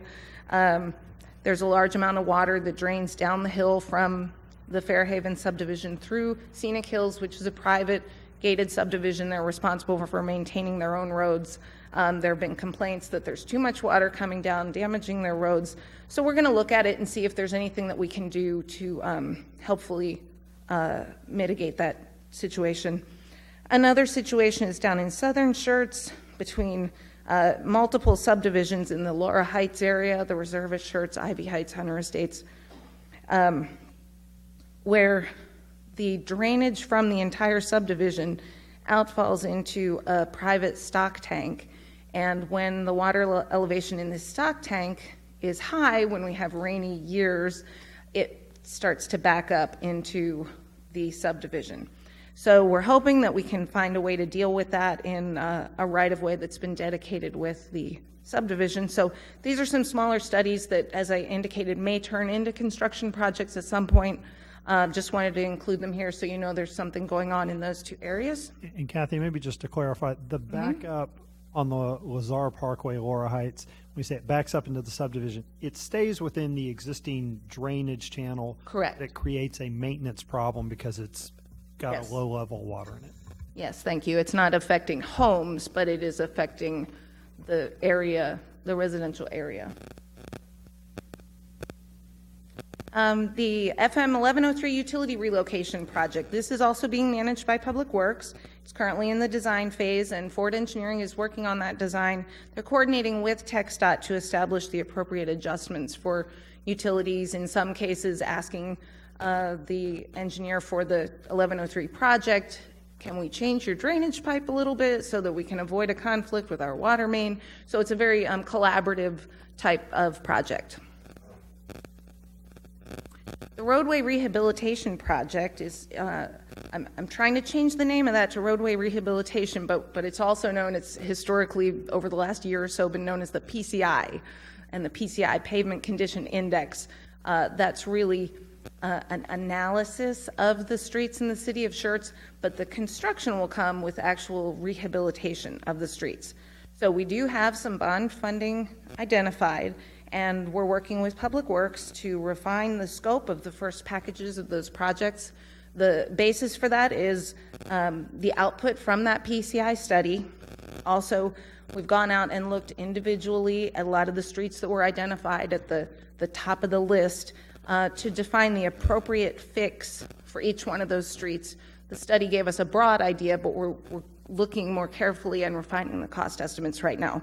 We're going to be bringing a presentation to you all probably on November 28th, possibly first meeting in December, but in that time frame you should be seeing something to sort of as a kickoff to here's the list of streets that we expect to be doing in this first round. And the 1518 improvements project, you heard a little bit about this from Mr. Kessel when he talked about TxDOT coming forward and trying to identify some additional funding. I'm a little disappointed that the Laytons left because I was excited to be able to respond to her comments. The phase one, that is that $19.5 million that's already in place, it did include operational improvements, turn lanes, but they were just strategic pieces of the overall project. They weren't meant as interim solutions. But we are hopefully going to be able to come together with TxDOT and maybe some MPO funding and get the whole project done at once. And also, we were aware of the public open house that is scheduled for late November. I wasn't 100% sure if it had hit the TxDOT website, so I didn't want to put it out there to invite everyone, but it sounds like it has, so be on the lookout for a formal invitation to that. And that's what we've got right now. Very good. Council, questions or comments? I see none, so thank you very much for the update, and look forward to all of those continuing and moving forward and to completion. It's good stuff. Me too, thank you. Thanks for letting us know, too, about the 28 days on the concrete on the Parkway. I know we're going to get some folks that are going to call and say, hey, it looks finished. Why can't we drive on it yet? We'll have an answer. It's good stuff. All right, next on our list this evening, we have a workshop discussion on the city's policy development process. Mr. Waite, good evening. Hey, I'm pushing the wrong buttons. Everybody stand by. I've got this, I promise. There we go. All right, good evening, Mayor, members of council. We're coming tonight in two different workshops to talk about two different pieces of policy development here in the city. So at our retreat in July, on July 28th, city staff rolled out for council's review a policy development process. In the past within the city, the procedures that we have followed have varied in my 17 years from anything where council approves 350 policies at one time, or we bring them piecemeal one at a time to council, or the city manager approves policies, or there's some conglomeration of that. And there's not been a solid process for developing policies. And so we rolled that out. Council reviewed it with us and said carry on. And so staff got busy working on some policies that were high on the priority list, both internally and policies that have been brought forward by members of council as policies that potentially we needed to review and update. And so as we started down that and we started working through this new process, as we got down the steps of it, and we'll review those steps here in a second, but as we got down through those steps, it became apparent to us that the process that we'd rolled out to council was missing a step early on in the process. And that was a step where we would come to council and say, hey, are we going the right direction? Are we doing this, are we going where, as the policy setters for the city, are we going in a direction that you guys can support, that you feel is appropriate? Are we off the mark? That type of thing. Or as opposed to the original process, which said we would come to council at the end of everything. We're going to develop it, we're going to benchmark, or we're going to set goals, we're going to benchmark it, we're going to draft it, we're going to vet it, we're going to then bring it to you guys for approval. And if we had walked down the wrong path early on, then what we have is a policy that we've spent a lot of labor on that is not going in the direction that council feels it should go. And so what we've done is we've refined the process just a little bit. So this looks remarkably like the process that we saw in July when we were together. The first step we added on there to clearly delineate that the first thing we're going to do with any policy is identify the owner of that policy. Who owns it? Who takes care of it every day? Who is the one that's going to be responsible for all these tasks getting done in a timely manner and the policy getting followed in the appropriate way? And then next, our second step would be, again, defining the problem. What is it we're actually trying to solve? And I can tell you through writing policies before, without a step of sitting down to figure out what it is we're trying to solve, we become subject to what I will call policy creep, where we say, we've got a policy that we're going to do this with.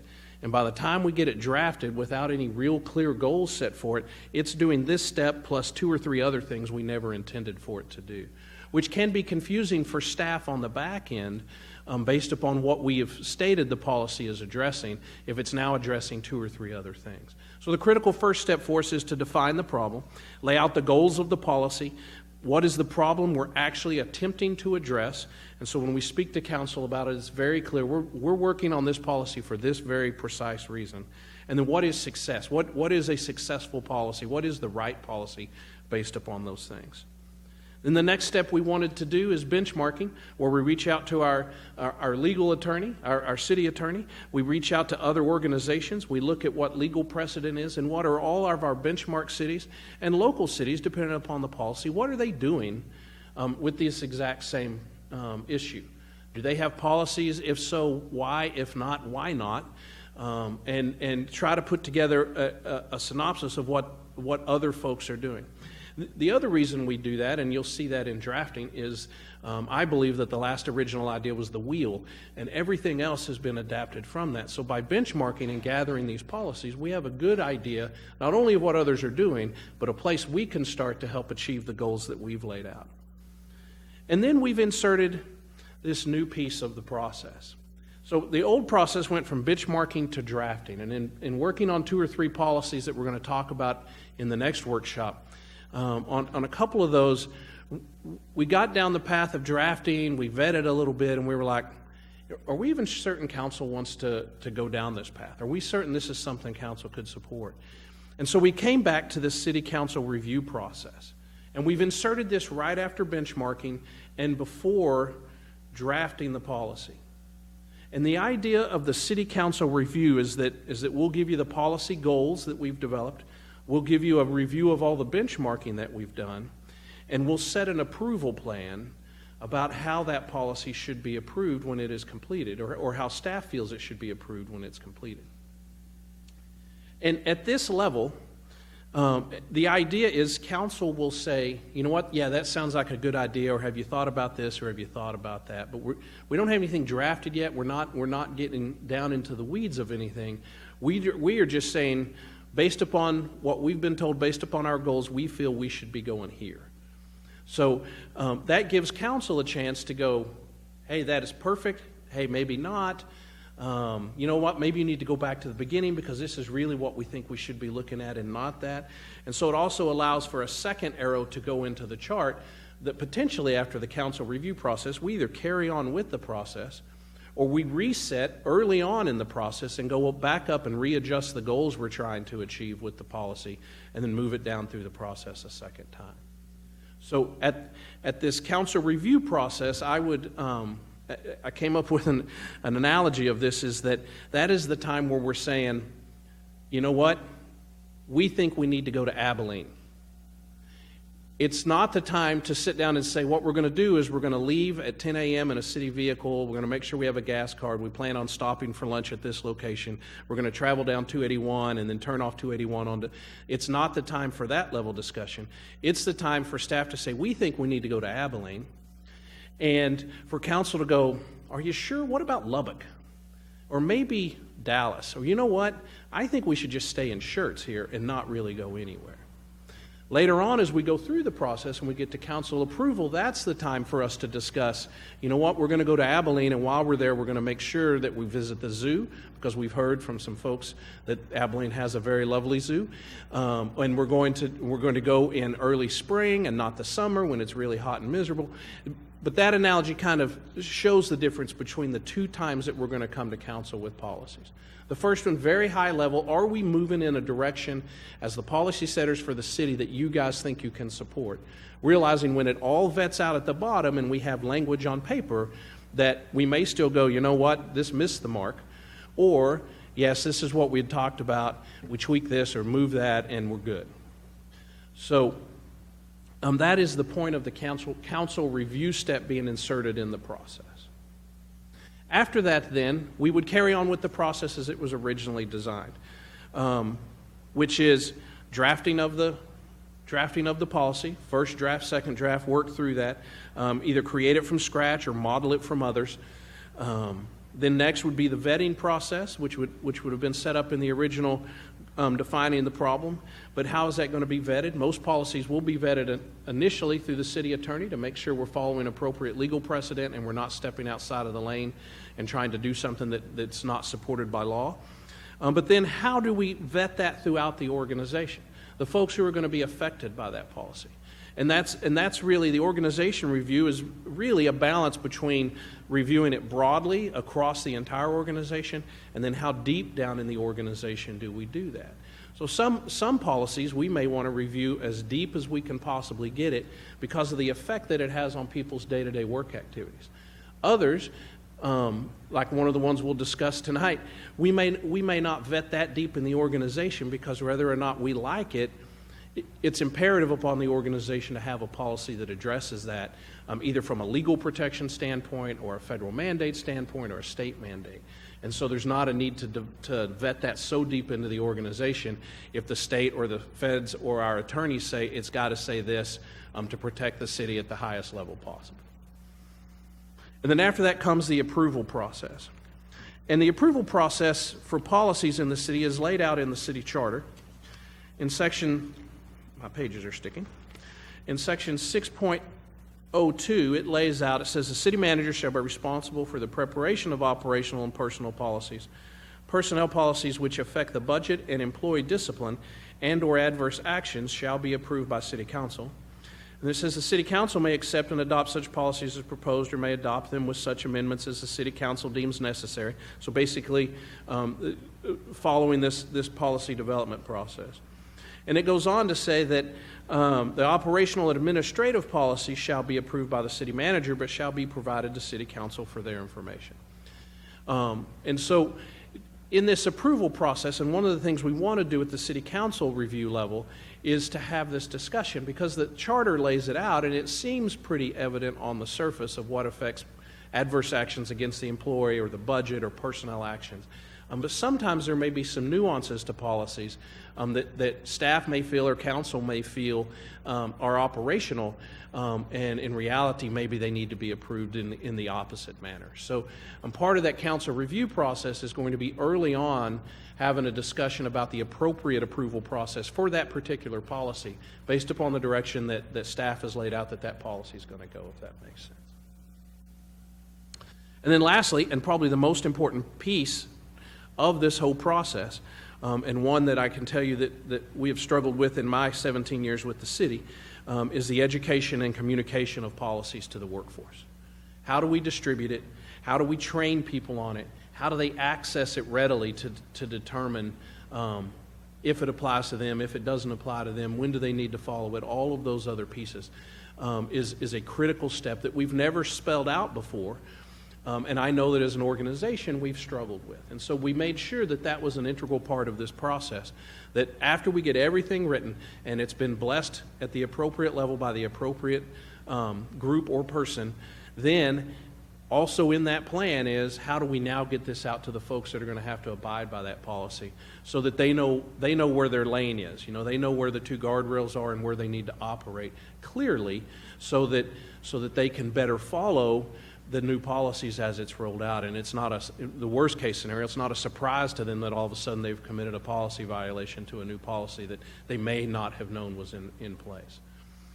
And then lastly is regular review of the policies, and this can be done in a number of ways on time schedules. This can be done when the policy is utilized for an incident that has happened in the workplace.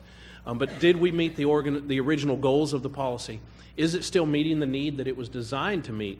And then do we have a regular timing update on that? So policies that are utilized heavily and frequently, like a discipline policy, may have a more regular update than a policy that is only used occasionally for maybe a one-off type situation.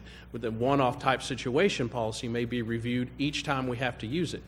because it's a one-off and we're not going to utilize it that much, as opposed to something that would be utilized daily, that would probably need to be reevaluated regardless if we've had any issues with it on some regular set time schedule.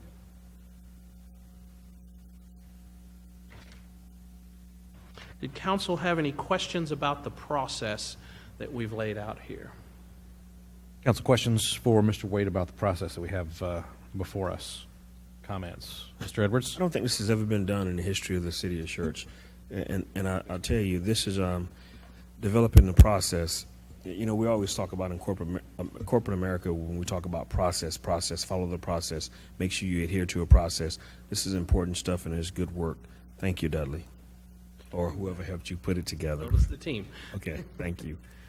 Yeah, this is definitely, so the first thing that came to my mind is, as you showed us this is a clearly far beyond what we've ever done in the past, number one. Number two, it occurs to me that it's probably a mitigation of risk of unintended consequences from sort of undisciplined development of, and I don't mean that to be pejorative to say undisciplined, because this is a very disciplined process. But the development of policies in the way that we used to do them. And I'll just take as an example our city council ethics policy. We didn't go through anything like this, and we largely borrowed from other places, model from others, as you have listed here under drafting. Took a quick look at it, decided it was probably what we needed and wanted to say, and the council adopted it. There has been some education and communication, but just as an example, this is rigorous and makes a lot of sense. So I appreciate the work as well. So I don't see anyone else, so please, sir, we'll continue. All righty. Really just the last thing I have to say about the actual process, and then you can introduce the next workshop agenda, is the other thing to make sure is that we've inserted this council review step because we actually started to use the process, and we've said, we got to a point where we're like, man, are we really sure this is the direction council wants us to go? Are we really sure that we're moving in the right direction? And having our only opportunity to come to council be at the end of the process, we quickly realized we needed to change that. This may likely change again. So that we're going to work, as we work the process and we get some process and we get some policies through the review step to the final finish line, get them through the training and deployed to the staff, we're likely to stumble and say, you know what, maybe we need to flip this step or do this step first and then come to council. There's going to be some more of that I just want to, this is not quite yet set in stone. But we're working this process, and as we come across these areas, we'll come back to council and ask for your input and blessing on any additional changes that we see we may need to do. But with any living, breathing thing, to say, this is it, we saw it in July, and then we've added this step, and now it's perfect, I don't think we're quite ready to say that yet. So I just wanted to make sure I said that for the entire council. Indeed. All right. Very good. All right. So the next workshop discussion that we have is a workshop discussion on the council review of in-progress policies, I assume pursuant to this process. That is correct. Very good. So we've reviewed this process, and what staff wanted to do was to come to council and say, okay, we have 4 policies that we've been working on. We have a few others that we've been working on, but 4 that to us tonight seem fairly straightforward, but we want to exercise the process with council tonight through the council review on these 4 processes. We've not enabled council to read through these ahead of time. We did not provide them ahead of time. And so for that, we want to make sure that council is completely comfortable with the fact that as we review these, what staff feels are fairly straightforward policies, that if council has any issue at all, raise the flag and say, you know what, I'd like more time to think about this. I'd like more time to process this. And we'll come back on the 28th with these what we feel are straightforward and dive into them deeper and give you time to review them. So what we're going to do is we're going to go through 4. The first 2 staff believes are council-approved policies or policies that need council approval. And then the last 2 will be operational policies that we feel are city manager approval. And we're going to kind of walk through them in the same general format as we go through them.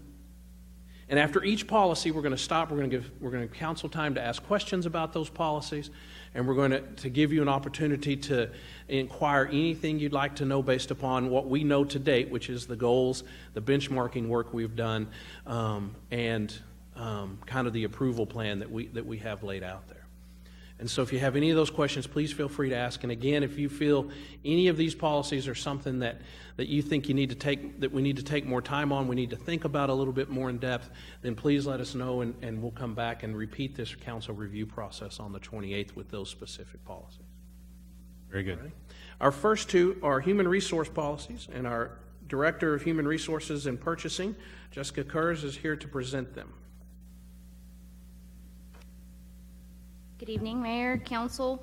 As Dudley mentioned, rightly so, the first two have been assigned to HR as the owner of these two policies. And so I'm going to give kind of an overview of the steps 2 and 3 that Dudley just went over, and that was defining the problem and what the goal of the policy was, and then review a little bit about what our benchmark cities are doing and those around us, and then again turn the floor back to you to see if you have any input or thoughts as we move into the drafting process. So the first of the policies is the fraternization policy, and this is designed to prohibit sexual or romantic relationships between supervisors and subordinates. Clearly, these types of relationships can be highly problematic, and as such, this policy seeks to minimize the risk to the city and legally, and also to foster an environment conducive to team building. So a review of the benchmark cities, New Braunfels, Live Oak, and Seguin all have similar fraternization policies that prohibit supervisor-subordinate relationships. San Marcos and Georgetown don't specifically address this by policy. And actually, the city has previously had a policy speaking to fraternization. It was included with the nepotism policy in the 2008 handbook. But in 2013, when we did a review of policies, that was actually removed from the nepotism policy because it's not a nepotism issue. And so due to the risk to the city that these types of relationships can create, staff believes that it's necessary to go ahead and create a new fraternization policy. So with that, the intention of staff is to develop the policy and also to limit it in scope to supervisor-subordinate relationships at this point. And so with that, again, I'd like to turn it back over for any thoughts from council and as we move forward to drafting the policy. Council questions, Mr. Gutierrez? As we all know, most relationships do begin in the workplace. Is there a point, you might not have the supervisor or subordinate relationship at that point, but it is a potential to happen. Do you have any input as to, or guidelines that you're going to insert in there as to making you aware so that those issues can be addressed before the relationship or promotion or whatever occurs? Absolutely. What we're thinking and what we've seen in some of the other policies is it does provide an avenue for folks to come forward when those relationships begin, and so that we can address it then, and if a transfer is appropriate, or working with the employees to see if there's another avenue that we can explore before it becomes problematic in the workplace. So that is something that we will be addressing. Thank you. Yes. Mr. Davis? You mentioned, and it says in the slide here, due to the risk to the city that these types of inappropriate relationships can create. What type of risk are we talking about here? Sure.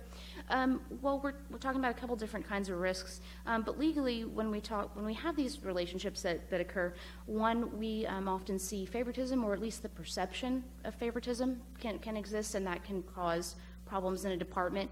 We also see sometimes when relationships don't work out, one party may not be happy that it's ended, and so we can see harassment claims, sexual harassment claims come forward. So again, there's a legal risk that we're trying to mitigate by putting this policy in place. One other thing, Mr. Davis, I'll speak to on that is kind of the opposite side of that, which is, as a city, as an employer, we always have to be working to minimize or completely reduce the presence of sexual harassment in the workplace.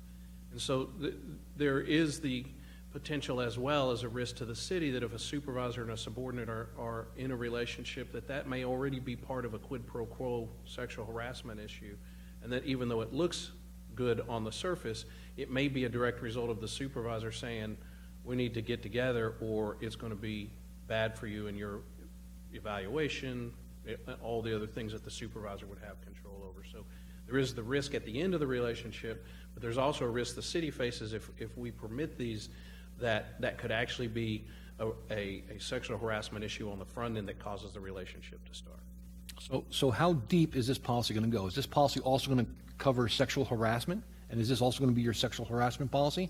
Is it also going to cover nepotism?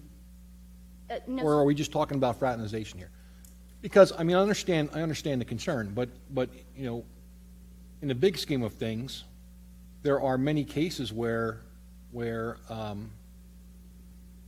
there are people who meet on the job, and I'd be interested to see how this goes, because, I mean, if you have an employee that works in one department that becomes romantically involved with an employee in a totally different department where there's no supervision, there's no reporting issues, there's nothing along those lines. I mean,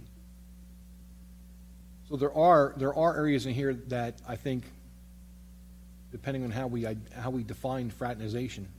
And that's part of number 2 under the key decision points is that staff's plan is to limit it in scope to supervisor-subordinate relationships where there's a direct or indirect supervisor-subordinate relationship. So if you had a leader of some type in, say, Public Works that wanted to have a relationship with somebody in the library, there's no direct or indirect reporting relationship there at all, and so there's no issue with that in the direction that staff feels we should take the policy. Also, if there's no supervisor-subordinate relationship, so 2 supervisors or 2 line employees that want to have a relationship, this doesn't speak to that either. There's no precluding of that at all. It's just in the department in a direct relationship is the risk that we're trying to alleviate with the policy. Thank you. Also, Mr. Davis, if I may just follow up, there is a separate sexual harassment or prohibition against sexual harassment policy, completely separate, as well as separate nepotism policy. Yes, sir. Mr. Edwards? I noticed that we benchmarked cities of New Braunfels, Live Oak, Seguin. Have you guys thought about benchmarking maybe a corporation as well for their fraternization policies? Because I think that's extremely important. So in doing the research on the fraternization policy, we actually did look at what some corporations do with this because it's also readily evident out there. We've thought about in some different areas potentially doing that. This is one where we actually reached out to what the corporate world does. The other great resource Human Resources has is the Society for Human Resource Managers, which pools, they have policy examples from private industry, public employers, everything. So that's also another site we can go to look at sample policies and kind of what is the trend in the human resource world on these. And just like Councilman Davis said, are we going to bleed this over into maybe conscious and unconscious biases as well? Some type of program for that too, or policy in place for that? Because that is policy now, conscious and unconscious bias, and that's something that we need to be aware of as well. I think that wouldn't be addressed in this particular policy. Again, we're trying to keep it short, defined. No, but is it going to bleed over into that as well? Because I know you said sexual harassment, but are we going to bleed that over into unconscious and conscious biases? That's something you guys really need to delve into. Okay. Yeah. Mr. Thompson? Mr. Wade, you mentioned, that might not involve employees who are currently, say, 2 line employees within the same department. Is this going to address what happens if one of those line employees gets promoted to a supervisor in that department, but the relationship started prior to that? Yeah, the nepotism policy does, and the thought of staff on this one in particular was of putting a line in there to say, just like Ms. Kurz mentioned, that if the relationship starts between those where they desire to have a relationship, of them coming forward at the start and allowing us to find a transfer, a different role for one of the 2 of them, that same thing would apply. Is that if we're dating in the workplace and we're 2 line employees and one of them is going for a promotion, the idea is that we would work through what happens with the other party to that. The other piece that's critical that some of our department heads have brought up to us is the criticality of making sure we keep the door open to employees coming and reporting these relationships so that we know about them, so that if somebody does want to promote, we don't put them in a situation of, you want to continue a relationship with somebody you care deeply about, or do you want a promotion and further your career with the city? We'd like to be able to work with them ahead of time to balance that and find a real resolution to it. If they'll come to us ahead of time as opposed to it being discovered somewhere down the line. All right, anyone else?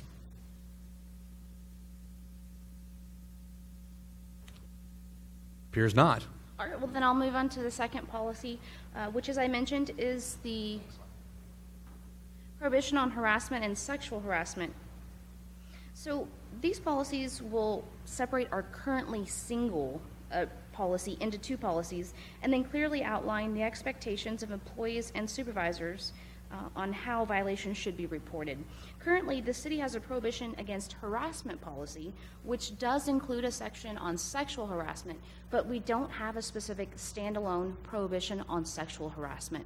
And, you know, both harassment and sexual harassment, both very serious and sensitive offenses, actionable under Title VII of the Civil Rights Act. And so because of the potential risks, again, associated with violation of these policies, the city recommends separating the two into standalone policies, prohibition on harassment and prohibition on sexual harassment, so that they're clear, concise, and easy to understand. We have had some discussions with the city's attorney's office, and they've agreed that it is advisable to separate the two into two separate policies. Again, a review of our benchmark cities show that New Braunfels, San Marcos, and Live Oak all have two separate policies, while Georgetown maintains one policy but two distinct sections within that policy. So again, with that said, I would like to turn the floor back over to council for any thoughts, feedback, or questions that you may have. Thoughts, questions on this one?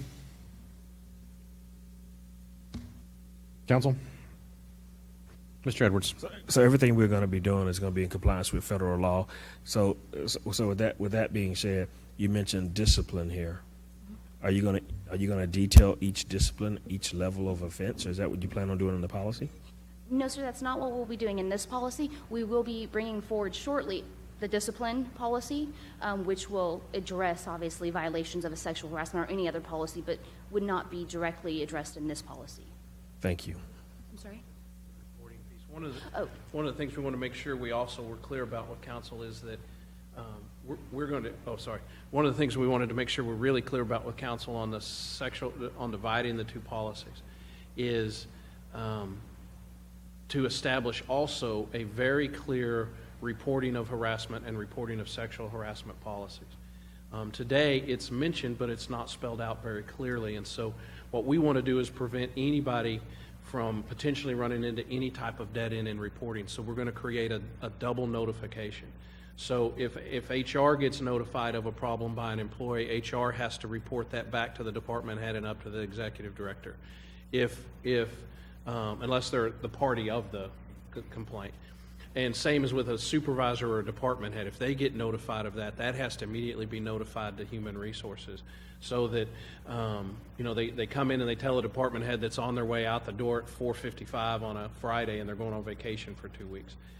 That's no excuse. We're going to clearly spell out that any notification, regardless of how it seems or what the perception is or how it appears on the surface when it first gets reported, has a double mechanism for getting reported, so that we're very clear we've received it, and then that process of investigating it happens immediately, regardless of the circumstances of who it was they reported it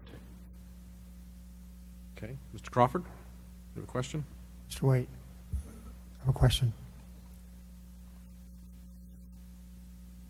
I'm going to presume the answer is going to be yes, but I want to make sure. Has the city attorney looked over what we're looking at tonight? Sorry, Has the city attorney looked at what we're looking at tonight? Has the attorney reviewed what we're talking about?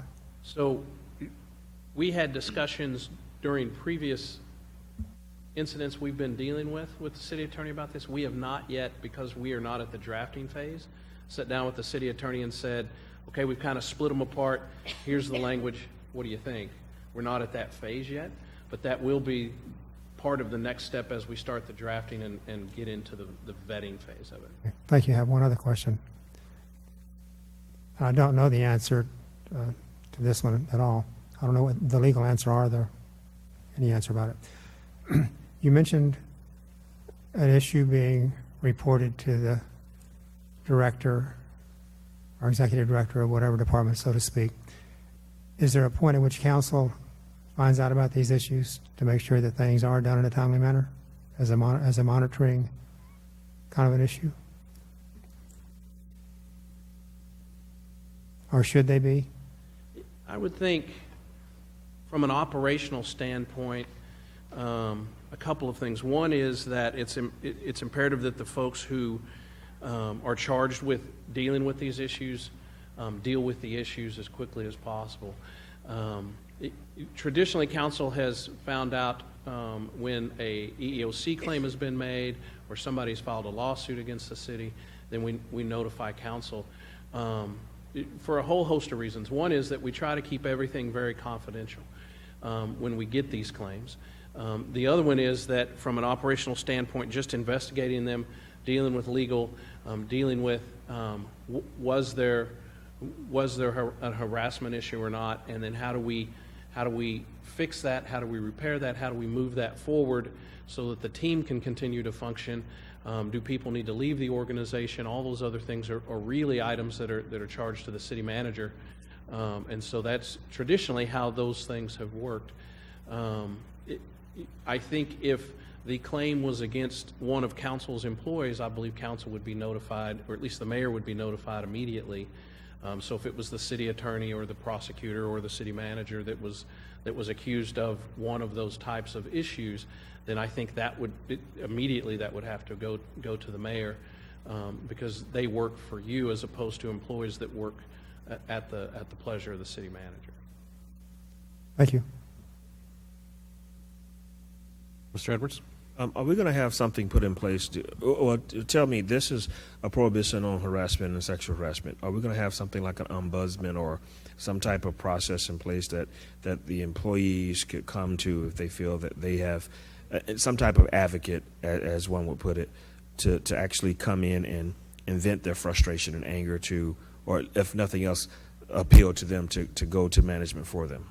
Or does management continue to want to have an open door process or an open door policy?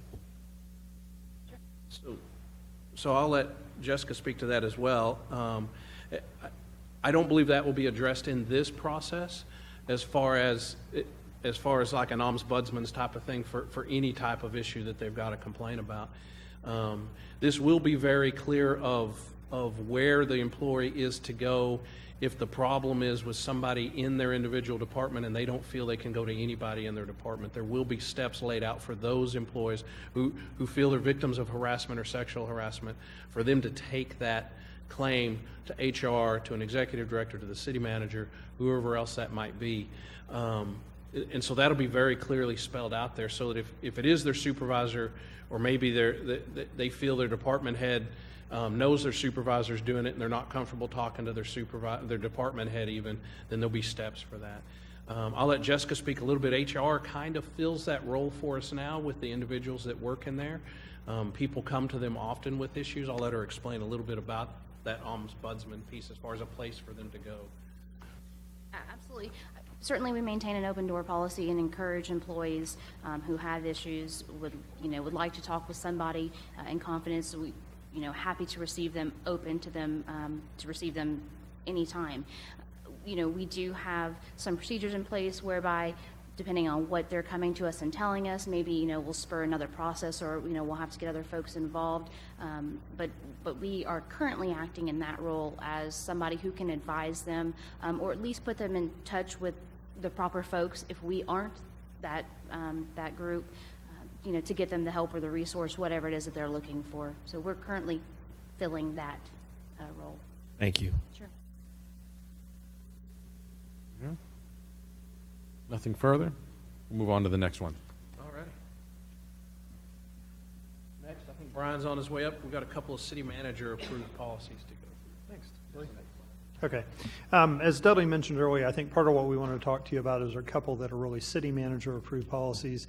One is to sort of provide a point of reference comparing council approved versus city manager approved.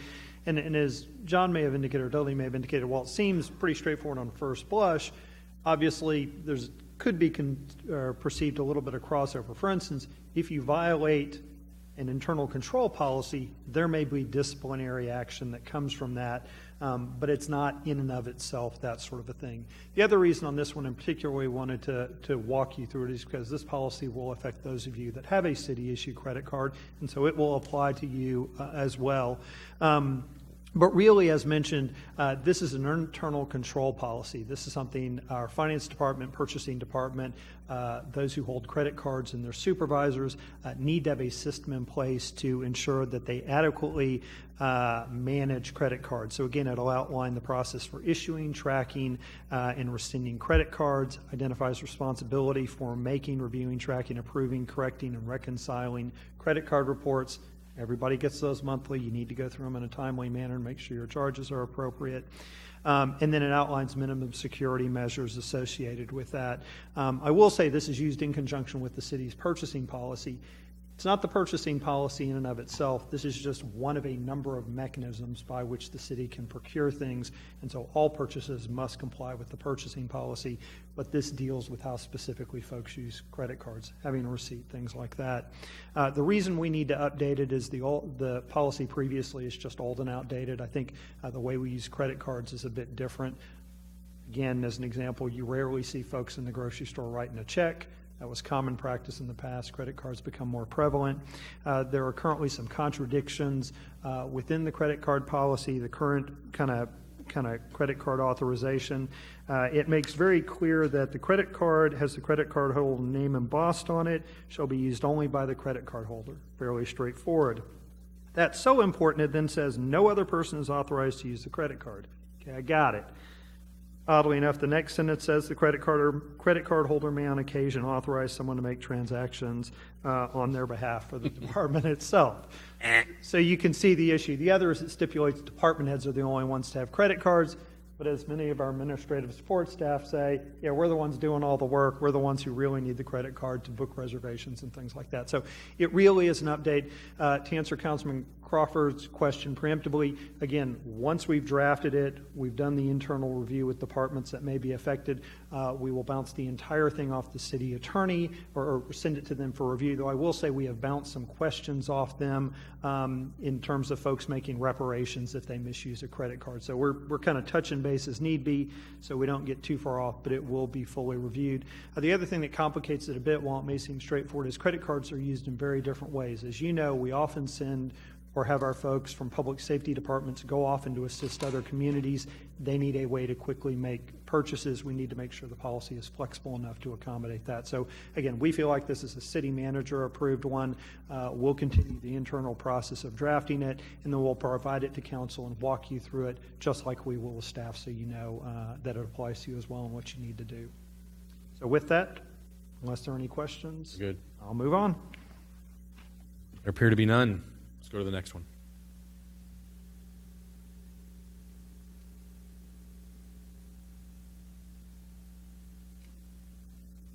All right, so for the last one we have is the social media policy. And much like what Brian was saying about this being an operational policy and one that we don't believe as being needed approval from City Council, but it is one we wanted to brief you on where we were, the status of. And so to go off of this, kind of what the purpose, goal, the scope of the policy is to provide outlines, processes, and procedures for those city employees who are authorized to use social media on behalf of the city of Schertz. So those are our employees who operate our City of Schertz Facebook page, the ones that operate the police department Facebook page, the library Facebook page. So for an example, you know, if I were to come to my office tomorrow and I get a phone call from Richard and he has a question about something, and currently we do have a structure in place for if the media calls, kind of the processes and procedures for that that staff can refer to. We have been very active on social media on behalf of the city, but we don't have a structure in place. So what this policy does is to create that structure.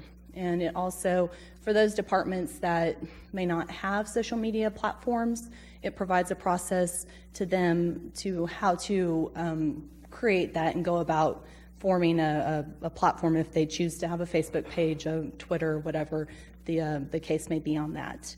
It also creates a centralized process that assists in the oversight, the management, and control of the overall city message. So, as I said before, when we were doing a review of the different social media platforms that we had, there were a lot that we weren't aware of, and so it was time to do an inventory of what we have, and this creates a way for it to be a centralized approach to manage all of that. And while there, as you can see in the benchmarking sections, we did reach out to our benchmark cities. We also reached out to those cities that we feel are best practices in this area. And so we found a consistent goal for all those policies was that to define the processes and procedures for departments and employees using social media on behalf of a city. 8 out of the 11 cities that we researched included a section. Now, some were longer and more complex than others, but that regarded personal social media use for city employees. So there is a brief section in this, but it is just focusing on 2 things. One being that if an employee were to create a Facebook page, let's say, and they were to design it in a way that would lead others out there to believe that it was an official city page, you can see how that would cause confusion, how it would be a problem, and this would be something that would be prohibited to do. The other item would be that if an employee were on their personal Facebook page were to post something that would be a discredit to the city. So that would be something that, while social media is a way to communicate your ideas and thoughts, it would be handled much like any other complaint about an employee or something going on with employee issues. So through that employee's chain of command, probably getting HR involved with it depending on what the situation was. So just to be clear that this is developing processes and procedures for those authorized employees that manage it on behalf of the City of Schertz sites. So be happy to answer any questions that you may have. Very good. This way. Mr. Edwards. I have a few questions, actually. I notice it says here, for this reason, staff is not recommending the policy be approved by City Council. So this is the policy that's being placed upon the employees. Okay, so I do have something I would like to recommend to you. We've seen this in the past. I think that the city should go out right now and buy as many domain names that they can that have Schertz in it. I think that we'd be foolish to think that someone is not going to go out and create or do something different. You just said, what if an employee did that? Mm-hmm. What if it's big, but that's too late typically. So I would say that we need to have someone from IT and get together and start buying up domain names just to protect the entity or that shield of Schertz, if that makes sense. Okay. Okay. Thank you. Okay. Others?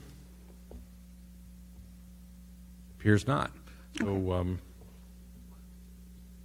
Miles, you have some commentary regarding what Mr. Edwards shared?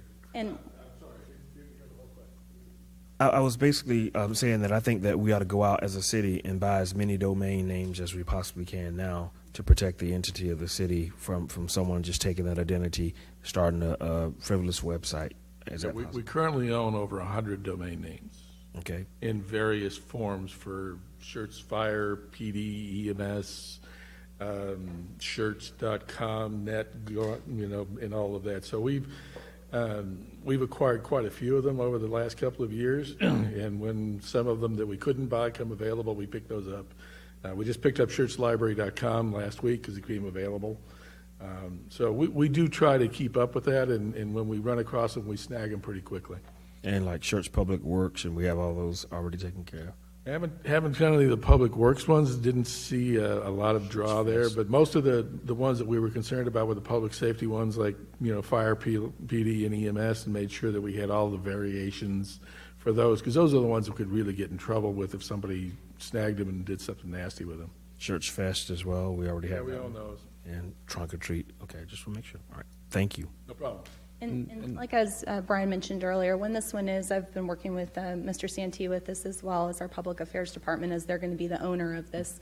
So once it's fully drafted and vetted, we'll make sure to provide council a copy of it. Go ahead, Mr. Edwards. Can we get a copy of all those domain names that Miles has just listed, the 100 that we own? That'd be great. Thank you. Thank you. All right. Anyone else? I do think that we have both, and Ms. Brenda can correct me if I misstate myself, but the name of our city, our seal, our none of these things they're registered with the state of Texas as well. So we would be able to show that those are things that we own and others can't make use of without our permission. And I'm sure our city attorney would be happy to garner some billable hours in helping us go after anybody that did try to take advantage of something that we own. So, any other questions for Mr. Waite? Mr. Davis. One last question on that last one, social media policy. I fully understand the need for a social media policy with regards to our city Twitter accounts, city Facebook pages, things along those lines. But you went on to mention about personal social media posts. And in that arena, are you going to address potential disciplinary actions for somebody that may do something on their personal social media site that is detrimental to the city?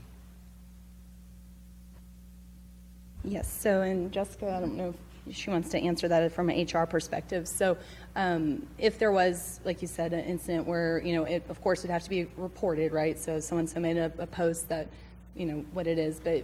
But yes, I believe it would be handled just as any other complaint would. The concern I have is if you're talking about how we administer a city Twitter account or Facebook, then that, as I would see it, would be a city manager policy because it's an operational policy. But if you're going to start to go into the arena of any kind of derogatory disciplinary action against an employee for what they do on the personal side, then that would be a city council reviewed policy. Yes, and the idea of staff is that in the caution to staff in the city social media policy, it would relate that caution, what you do as a city employee, could be viewed as something that would apply underneath our serious misconduct policy. You're just going to refer them back to the discipline policy. Yes. Okay. This is not going to address that. It's just going to be a warning. What you do out there could be perceived as something that, if it discredits the city or provides misinformation, could fall underneath our serious misconduct policy. Okay, so that's what I'm saying. So it wouldn't be addressed in here. In the employee's disciplinary action policy or whatever, it would say in there, if you're caught stealing, if you're caught misusing city property, if you're doing something, personal conduct. Yep. Yeah, okay, got it. Thank you. It just refers back to that as opposed to. Thank you. Mr. Crawford. On that same note, to some extent, if somebody on council or somebody on a committee does something, that puts the city manager in a position to decide what happens as opposed to council?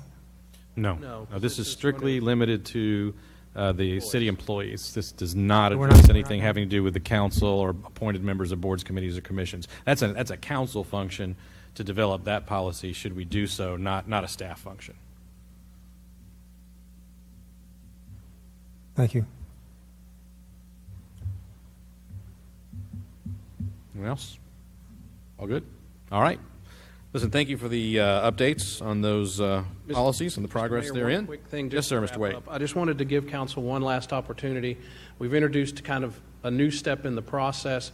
We've kind of exercised it on 4 different policies. Just real quick to see if council had any comments on that, if there's a comfort level in us continuing down the process with these, all of that, just to make sure there's a comfort level. Because as I said, a few of these we made it further down the process before we said, wait a minute, we need to back up a second. So some of these will be coming back sooner rather than later for council approval as a drafted and vetted policy. And so if there's a need to woe up a little bit on one of them, or if there's a need to maybe readdress the process, want to give everybody one last option to bring that up so that we don't misstep in coming back quicker than what you're comfortable with. Mr. Larson. I'll likely be a voice shouting in the wilderness on this, but I think it's well-intentioned, but I really think that council is overstepping its bounds by being so involved in the early stages of the review process.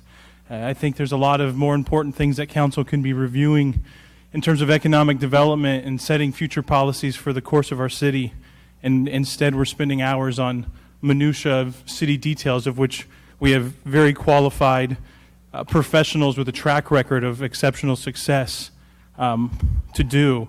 And we still have the process. The old process allowed us to review that at the end and say, hey, you missed the mark. But I would imagine that historically, that's been less frequent. And I know there's been dissenting voices on council that have led to this new policy review. But I want to publicly voice my opposition to it, as I think the neighboring communities at 9 o'clock on their council evenings are either handling important economic development or future vision for the future type things, and we're here dotting I's and crossing T's on policy development, and I don't think that's the role of city council. So, and that's not a knock on you, that's a knock on us, and I think we should probably reevaluate our role because the success this community has had is because we've allowed the professionals to do their job with limited guidance, and now I feel like our hands trying to get in every cookie jar across the city. So,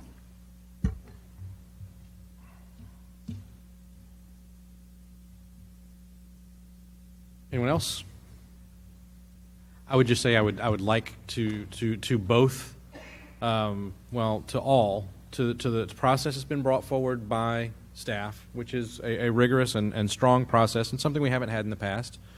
And in the interest of council members who want to have an active role, at least in being informed about what city policies are, because I think to some degree we will be held accountable for things that go on in the city. Certainly, I've had some experience with that, but also to Mr. Larson's point, as long as we are carefully staying within the construct of the city charter, I'm okay with whatever it is that we do. The city charter is the document where the people, the voters, have told us how we can, how we must, and how we cannot function as a government. And as long as we're staying within the construct and intent of the city charter, I'm good with how we go forward. I'm going to kind of just slightly different from Mr. Larson, reserve judgment on whether or not this is as you said earlier, a finished process. It probably isn't. And we'll learn from it as we go through it. I do have an interest in going through it for a little while to see if we do have gains from it, as opposed to reaching into a micromanagement or piercing the veil, if you will, of operations, as opposed to maintaining in a policy position. I'm not sure we've done that yet, but I certainly think it's worthy of continuing in the exercise and see how that turns out. My only concern would be moving away from what the charter has told us. And it's not the charter that speaks, it's the people that speak to us through the charter, what we can, what we cannot, and what we must do as a government. So, all right, anyone else?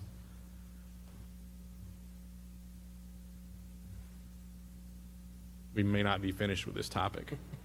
Well, and Mayor, I'd be happy to respond that council certainly, or staff certainly understands that, as you know, a lot of us are here as well, and there's a lot of items on the agenda that a number of staff members have spent a lot of time on that are important deliberation and action items for council. But staff has also, as we've started to work on updating these policies, as council's been asking us to do, as we've known we've been behind the curve to do. is that especially on those that we know need council approval are the ones that we're the most interested in making sure we're headed the right direction with. And as this refines, I think you'll see less and less operational, internal control things. You know, there's already a level that I didn't cover that, you know, how the fire department handles a hazardous materials response, how the development service processes an application. That stuff's never coming to council. And so, because that is single department, but as we look at the things that affect the city as a whole, that affect all the employee base, or potentially have an effect upon our citizens, before we get all the time and energy into it, we want to make sure we're going a direction that you guys are comfortable with and can support, realizing even at the end, it may send us back to the beginning again, but we think that'll lessen the chance of getting us sent back to the complete redrawing board. It'll be tweaks at that point because we've taken, and in the future, with one policy or two policies coming forward, we'll take 10, 15, 20 minutes of discussion and be gone, and then come back with the policy a few weeks later. Yeah, and I certainly follow the line of thinking too, saying that just to kind of get a feel from council as you're going through the process, to make sure that we don't unnecessarily expend man hours to come up with something that the council goes, whoa, you guys blew it, you missed the mark. I don't think that happens very often, to Mr. Larson's point, but I do see it, and I'm cautiously optimistic that the process you put in front of us is the right way to go in the future. But let's just continue to go through it and let's see, and we'll refine as we go. Any other comments? Okay, let's move on. Next item that I have on the agenda this evening is our consent agenda. We have several items on the consent agenda, 3 actually. So they are item number 1, minutes, approval of minutes of the regular meeting of October 24, 2017. Ordinance 17A44, which reads, an ordinance by the City Council of the City of Schertz confirming and approving a boundary agreement establishing the municipal boundary between the City of Schertz and City of Cibolo and providing an effective date. And item number 3, the City of Schertz 2018 master calendar. Are there any items that need to be pulled and considered individually on the consent agenda? Mr. Mayor? Mr. Larson. I make a motion that we add item number 5, Resolution 17R97, consideration and or action approving a resolution authorizing city manager to sign an interlocal agreement for prior protection services. Item number 10, Resolution number 17R100, and item number 12, Resolution number 17R102 to the consent agenda items. I have a motion to move items number 5, 10, and 12. I have a second. Any other comments or questions from council? Mayor, Not, I'll call. Mayor, who made the second? I'm sorry. Items number 5, 10, and 12, seconded by Mr. Edwards. Call for a vote. Aye. Aye. Aye. Aye. Aye. Aye. Aye. Vote is 7-0. So we will move items number 5, 10, and 12 to the consent agenda. I'll go ahead and read through each of those. Item number 5, now added to the consent agenda, is Resolution 17R97, a resolution by the City Council of the City of Schertz, Texas, authorizing the city manager to sign an interlocal agreement for fire protection services in Guadalupe County between the City of Cibolo, City of Schertz, and the City of Seguin and other matters in connection therewith. Item number 10 is Resolution 17R100, a resolution by the City Council of the City of Schertz, Texas, authorizing amendment number 2 to the development agreement among the City of Schertz, Texas, City of Schertz Economic Development Corporation, and GE Oil and Gas LLC, authorizing certain benefits by the city pursuant thereto and other matters in connection therewith. And then item number 12, Resolution 17R102, a resolution by the City Council of the City of Schertz, Texas, accepting the appraised value offer of the Texas Department of Transportation, or TxDOT, to acquire 2 minor parcels of land needed for the FM 1103 expansion process. That is 1103 expansion project and other matters in connection therewith. Any other items that need to be added to the consent agenda, or any that need to be removed, or other questions regarding the consent agenda? Hearing none, is there a motion to approve items 1, 2, 3, 5, 10, and 12? So move. Second. A motion from Mr. Edwards, I believe a second from Mr. Davis. Is that correct, Mr. Davis? Very good. Any other comments or questions from council? Hearing none, I'll call for a vote. Aye. Aye. Aye. Aye. Aye. Aye. Aye. 7 ayes and no nays. The motion carries. The next item that we have on the agenda this evening is item number 4, Resolution 17R96, a resolution by the City Council of the City of Schertz, Texas, authorizing the city manager to enter into an agreement for the purchase of 13 video recording systems.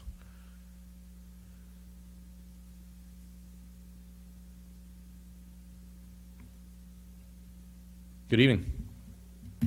Good evening, Mayor. I'm Thad Sawecki, Lieutenant with Schertz Police Department.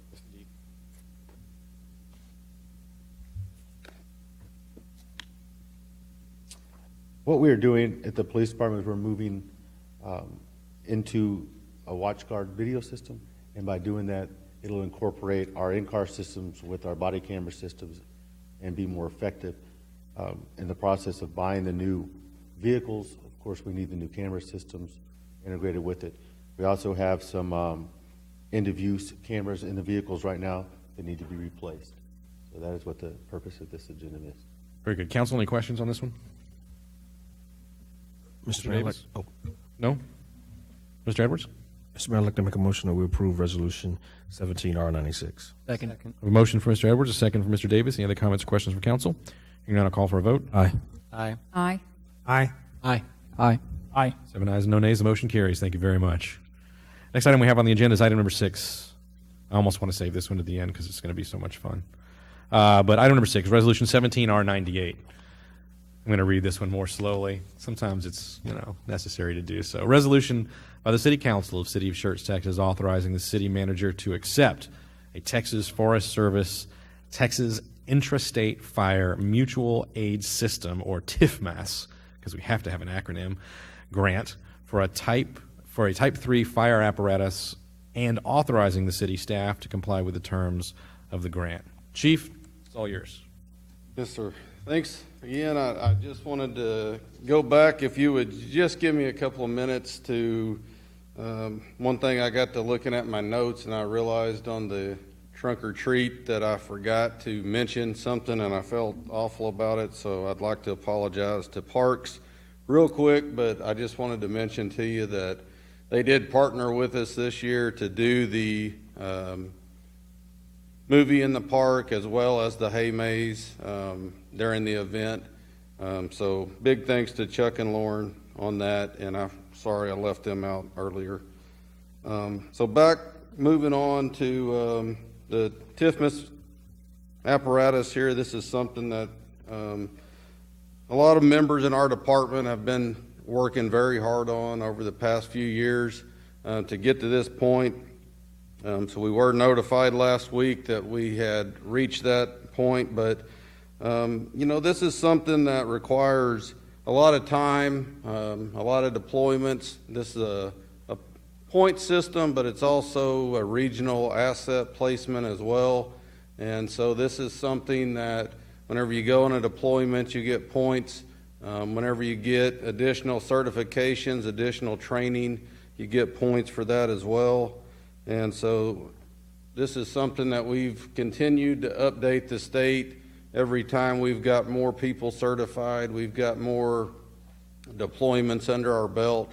So this is truly something that we're proud of because this is truly off of the backs of the hard work of our firefighters that put us in this position to get this apparatus, awarded to us. All the training that they go through as well. This piece of equipment requires, 3 different levels of certifications to be able to staff this vehicle that we've had multiple people go through to complete that certification level to be able to send this.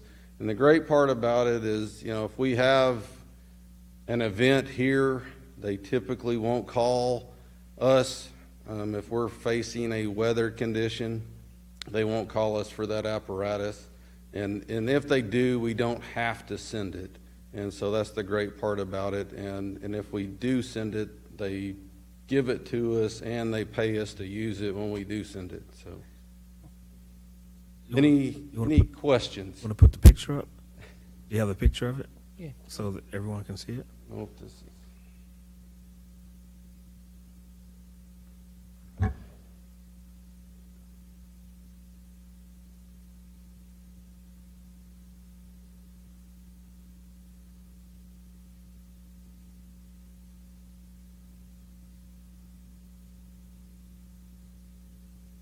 So this is what it looks like at Zoom.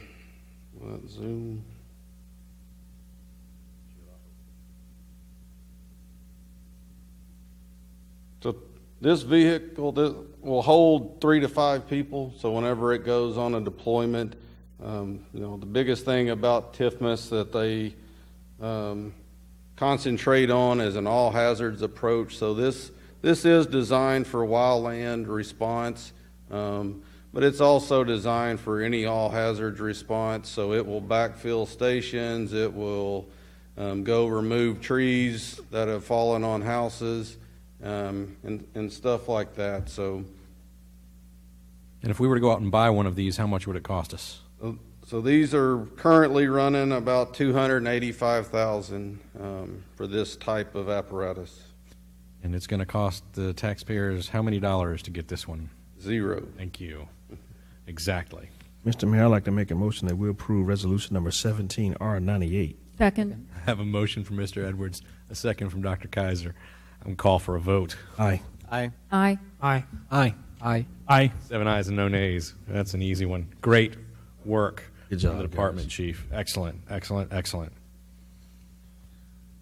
Item number 7, Ordinance 17M48, an ordinance by the City Council of the City of Schertz, Texas, authorizing a reimbursement agreement with CVS Pharmacy Incorporated for construction of a water line extension associated with the development of the Schertz Retail Center and establishing an effective date hereof. Good evening, sir. Good evening, Mayor, Council, Mr. Kessel. There's a section in the Unified Development Code that requires developers to extend water and wastewater utilities across the frontage of their property. With this Schertz Retail Center, they're going to be required to extend the water line to the edge of their property, and it's not very far from our next main. And instead of having a dead-end main where we can have stagnant water and have issues with flushing dead-end mains every month, the developer is willing to build the rest of the section all the way and to tie it in so we don't have a stagnant line, and we just pay the reimbursement of that main, and it's less than the 30% that state law requires or limits us to. Very good. Questions, council?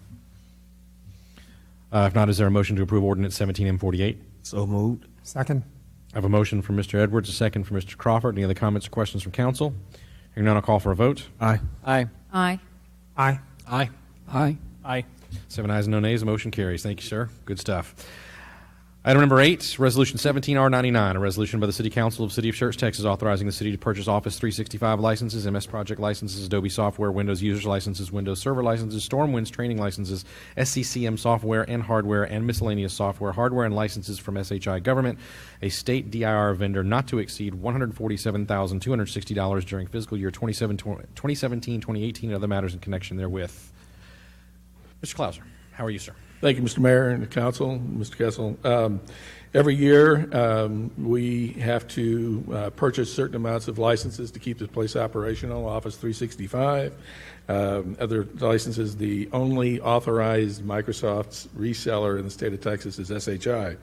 So what we come tonight is to ask for, that these are budgeted items, but to ask for permission to spend with SHI, the state DIR vendor, up to $147,000 for the various licenses and various applications that we need to purchase over this coming fiscal year.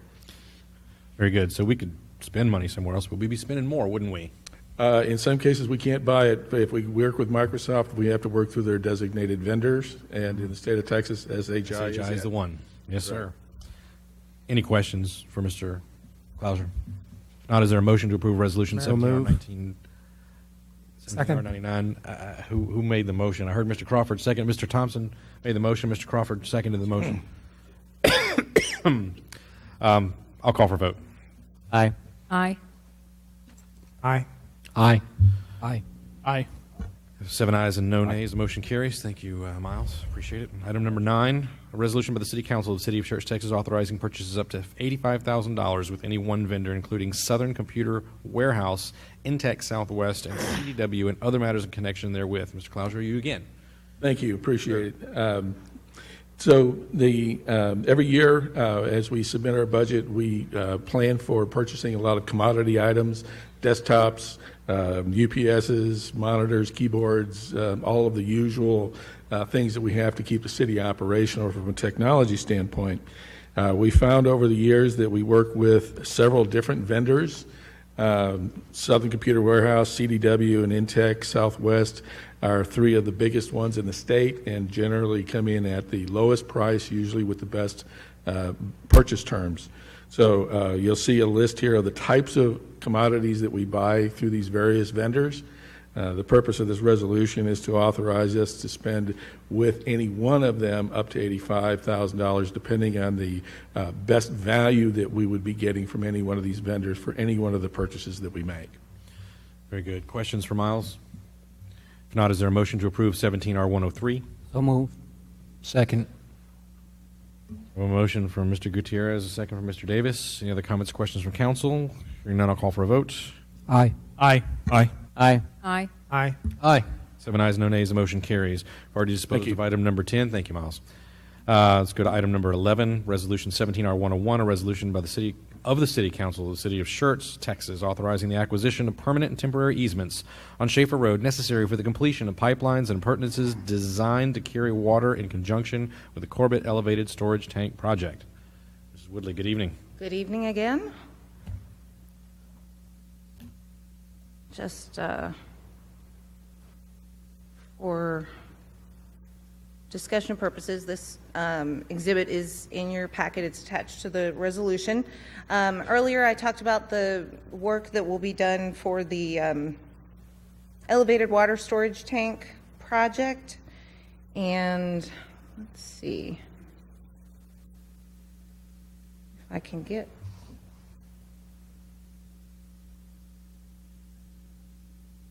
trying to get the overhead on. Okay, thank you.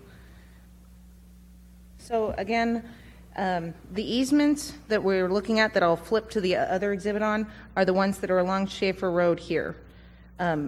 Most of this right-of-way is actually under Bexar County jurisdiction, and it is not the full right-of-way width that will ultimately be in place once properties are developed and the road will get widened ultimately.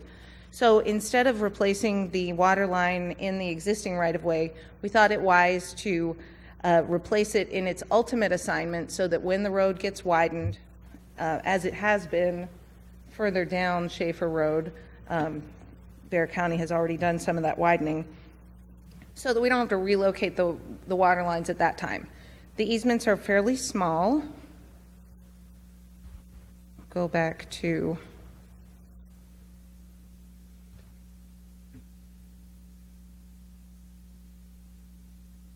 no, I'm not getting that back.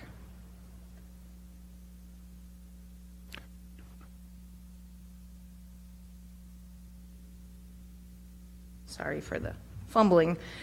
They're 10 feet wide from the existing right-of-way. We've spoken to each property owner, and they are amenable to working with us to acquire the easements.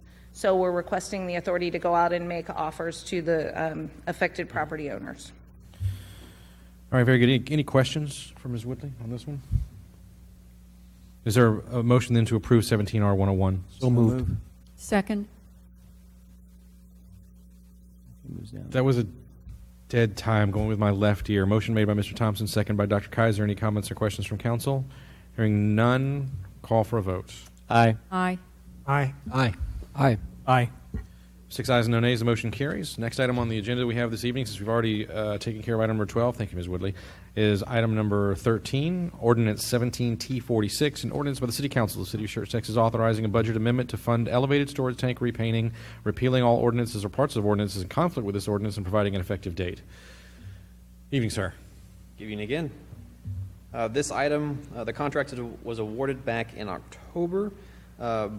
Back in the budget process, we were originally proposing at that time that this project be funded out of bond funds, that we would come back to council sometimes in 2018. The bond ordinance details the amount and allocates the funding. Reviewing the end of year, it looked like the Water and Sewer Fund actually had more money in the construction reserves than we had anticipated when we were putting the budget together. So we are asking council to reauthorize the funding for this project from the construction reserves and water and sewer. So, gotcha. So we're using restricted funds as opposed to others. yes, the construction funds rather than using up bond capacity on Exactly. Yep. Good deal. Any questions for Mr. Walters on this one? If not, is there a motion to approve ordinance So be it. 17T46? Second. I have a motion from Mr. Crawford, a second from Mr. Thompson. Any other comments or questions from council? Hearing none, I'll call for a vote. Aye. Aye. Aye. Aye. Aye. Aye. Have 6 ayes and no nays. The motion carries. Thank you, Mr. Walters. Next item we have on the agenda this evening is item number 14, Ordinance 17K47, an ordinance of the City Council of the City of Schertz, Texas, closing and abandoning the. Let me try that again. An ordinance of the City Council of the City of Schertz, Texas, closing and abandoning to the abutting property owner a portion of right-of-way west of FM 1518, approximately 850 feet south of the intersection of Lower Seguin Road and FM 1518, and establishing an effective date hereof. So we'll have a presentation from Mr. James. We'll have a public hearing. Then we'll open it up to council. Mr. James? Let me see if I can find the one. Sorry. Old Channery had fill in for, so they didn't have to stay tonight on this. Okay, what you have before you is an item to abandon a portion of unnecessary old right-of-way off Trainer Hill Road. Again, the adjacent property owned by Schertz 1518 Crossvine, they're looking to incorporate that old unnecessary right-of-way into their development. There's a bit of history of it. That's the parcel in question. It's sort of that funny little triangular piece that you may have seen out there. That's the segment on an aerial photo to be abandoned. You've got Lower Seguin Road, FM 1518, the commercial development, and this is the parcel. And I think she has a slide showing how they will incorporate that into their project. So fairly straightforward. Staff recommends approval of the right-of-way abandonment. All right, very good. At this time, this item is listed for public hearing. So anyone that would like to address the council may come forward and do so during the course of the public hearing. I would ask that comments be kept to 3 minutes if possible. I'm given a little bit of leeway as the chair and can extend that if necessary. But at this time, we'll open the public hearing. Anyone that would like to address the council on this item may come forward and do so at this time. Appears that I have no takers. Therefore, I'm going to close the public hearing, open it up to council. Council, any questions for Mr. James? Mr. Crawford. Mr. James, I forgot to ask this afternoon, who owns that little piece of property? That is right-of-way, so it's owned by the city of Schertz. Okay, good. Thank you. Any other questions for Mr. James? Move that we adopt ordinance number 17-K47. Second. I have a motion from Mr. Thompson, a second from Mr. Davis. Any other comments or questions for council? Hearing none, I'll call for a vote. Aye. Aye. Aye. Aye. Aye. Aye. 6 ayes and no nays. The motion carries. Next item that we have on the agenda this evening is a roll call vote confirmation. Mrs. Dennis?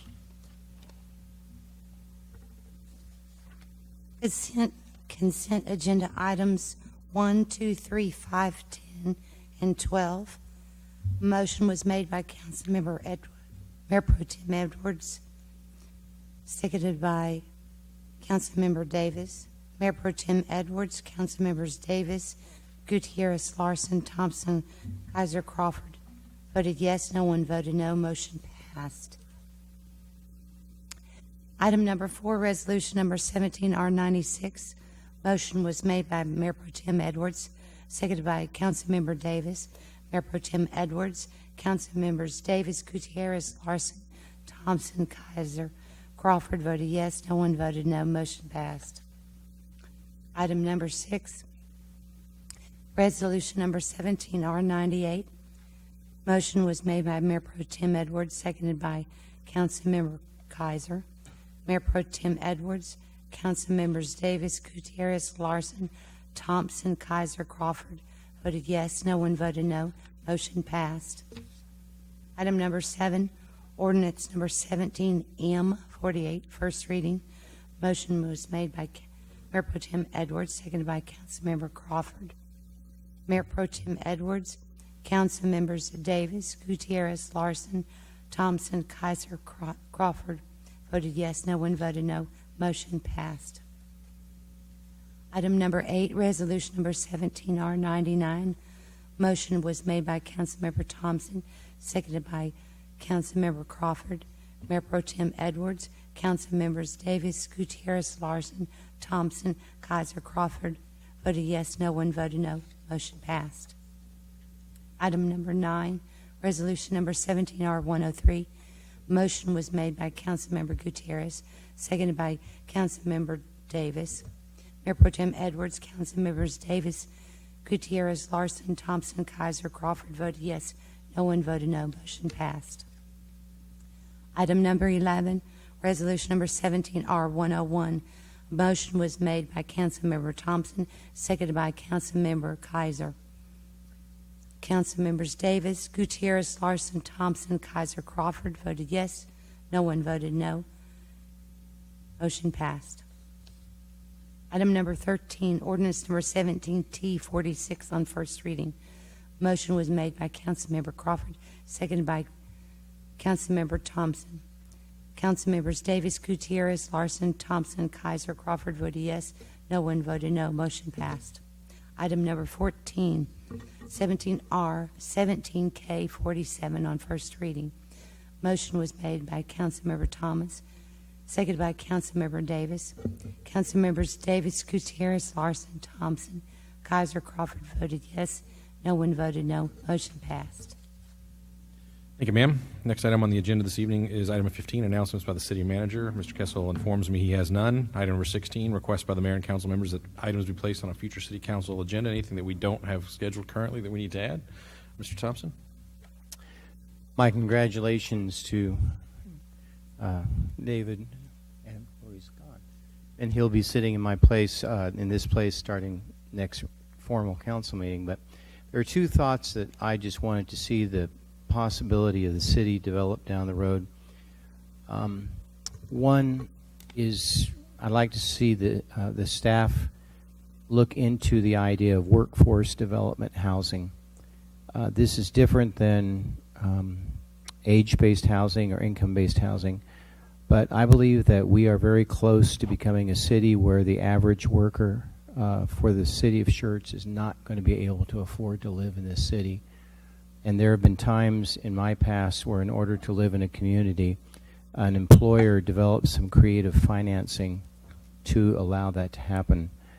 And just like to see if that possibility can exist, because I think that if we can have our city employees, for the most part, live and work in Schertz, we're going to be a better community. The second thing that I would like to see the city address at some point with Republic is how we can extend and increase the amount of recyclable so we reduce the waste in the landfill, and pertinent to the proclamation tonight. I did a little experiment of my own when Republic came on, and I bought a larger trash can and stopped using the green recyclable bin and marked the large one recyclable. I found that approximately 75% of my trash is recyclable, but that does not fit in the small bin. So I think that if Republic and the city can work together, get some larger recyclable cans, trash cans out to our residents, I think we'll see us meeting that goal of achieving a higher and higher ratio in recyclable, and like to see how that might be approached down the road. Mayor Carpenter. Thank you, sir. The way you worded that was not so much that you want those to be on a particular agenda, but rather an appeal to the council to take these up in the near future. Did I capture it correctly? That would, because I will not be here to ask you. Understood. Just want to make sure I captured it correctly. Very good. Mr. Crawford? Mr. Mayor, I would support Mr. Thompson's comments, particularly the recycling, because it is important. I did the same experiment he did about 2 years ago, and I can get all my trash for 2 weeks in a little brown paper bag, and I put everything else I can that's legal in the recycling. I don't want to get anybody finding me like they do in San Antonio for putting things. And I saw a lady drive by my rent house yesterday in a Jeep checking everybody's blue canister in that part of San Antonio to make sure there wasn't junk in it that shouldn't be in it. I would like to ask another question. I don't know that it should be put on the agenda, but we had a very long session on workshops tonight, and I noticed that one of the engineers that was here left before we got to him. I know it's difficult to catch some of these things sometimes, but some of the folks that come and wait, I'd like to be able to know if we could see them a little sooner when we have some of the workshops, move some things around or something to make it better for them. Because even though he didn't need to come up and Brian took what he had in case there was an issue, he waited a long time. And it's kind of a picky point, and I don't know what the right answer is, so it's probably not an agenda item, but it's something we can talk about at our workshop on the 1st of December. Maybe there's some way we can help some of these folks out. Certainly. As a matter of procedure, any member of council can request, by bringing up a point of procedure, to have an item moved forward in the on the agenda. And I would just say, and because I'm stating matters of fact and or policy and not getting into a discussion, we're challenged in the months of November and December with the lack of regular meetings, and so things do get a little bit stacked up. I don't always catch that we have employees or guests that need to be brought forward, so if council would remind Keep you out me, of trouble. We can talk it for would- it 5 would minutes help. at our December the 1st meeting. Very good. We'll I'll do take so. your point as a positive. Thank you. Good deal. Anyone else? Hearing none, we'll go to item number 17, announcements by the mayor and council members, and we'll start with Mayor Pro Tem Edwards. Mr. Mayor, yes, I want to just say thank you to the staff for what they've done at Trunk or Treat. That was really nice. Had an opportunity, as well as I saw you there, Mr. Mayor, and a few others, to go to the Cibolo Youth Sports Complex. That was a great event. Man, Cibolo is really doing some things that are just booming over there. They're really coming up, and we need to really give them a hand and let them know how well they're doing. Samuel Clemens, or I'm sorry, SCUC ISD, they had a Veterans Day ceremony out on the football field. Place was packed. I did not realize we had that many kids whose family members were deployed. Turning around and watching the crowd and seeing them all stand up, it really just blew my mind to see that many children with parents that were deployed. Last thing, volunteer appreciation dinner. Great job. You guys deserve all the credit. Thank you so much. Very good. Mr. Davis? Yes, sir. Thank you. I'd like to say thanks to everyone at the Veterans Day celebration at the Memorial Plaza. It was a great turnout, great event. And I had the pleasure of attending the Housing Authority meeting last night. Nothing new and earth-shattering down there, but they would like to express their thanks for the article that was done in the Schertz magazine. They really appreciated that, and they're looking forward to some additional publicity in the future. Very good. Thank you, sir. Mr. Gutierrez? Yeah, I just want to express my thanks again to everyone that was involved in the Truck and Treat. I've gotten so many comments. A lot of residents very grateful for the event. Also, yeah, the veterans ceremony, that was very touching also. And there was so many different things going on this past October and November, and I appreciate everyone that participated in those events. Thanks. Absolutely. Mr. Larson? Nothing. Mr. Thompson? Yes, sir. Dr. Kaiser? No. Mr. Crawford? I enjoyed the Veterans Day affair we had. That's good. I liked the fact that the volume was cranked up loud so we could hear the general speak and everybody else. Yes, it was great. That was very nice. Went to the Northeast Partnership, as did Mr. Gutierrez and as did you, Mayor. I've always enjoyed going to those.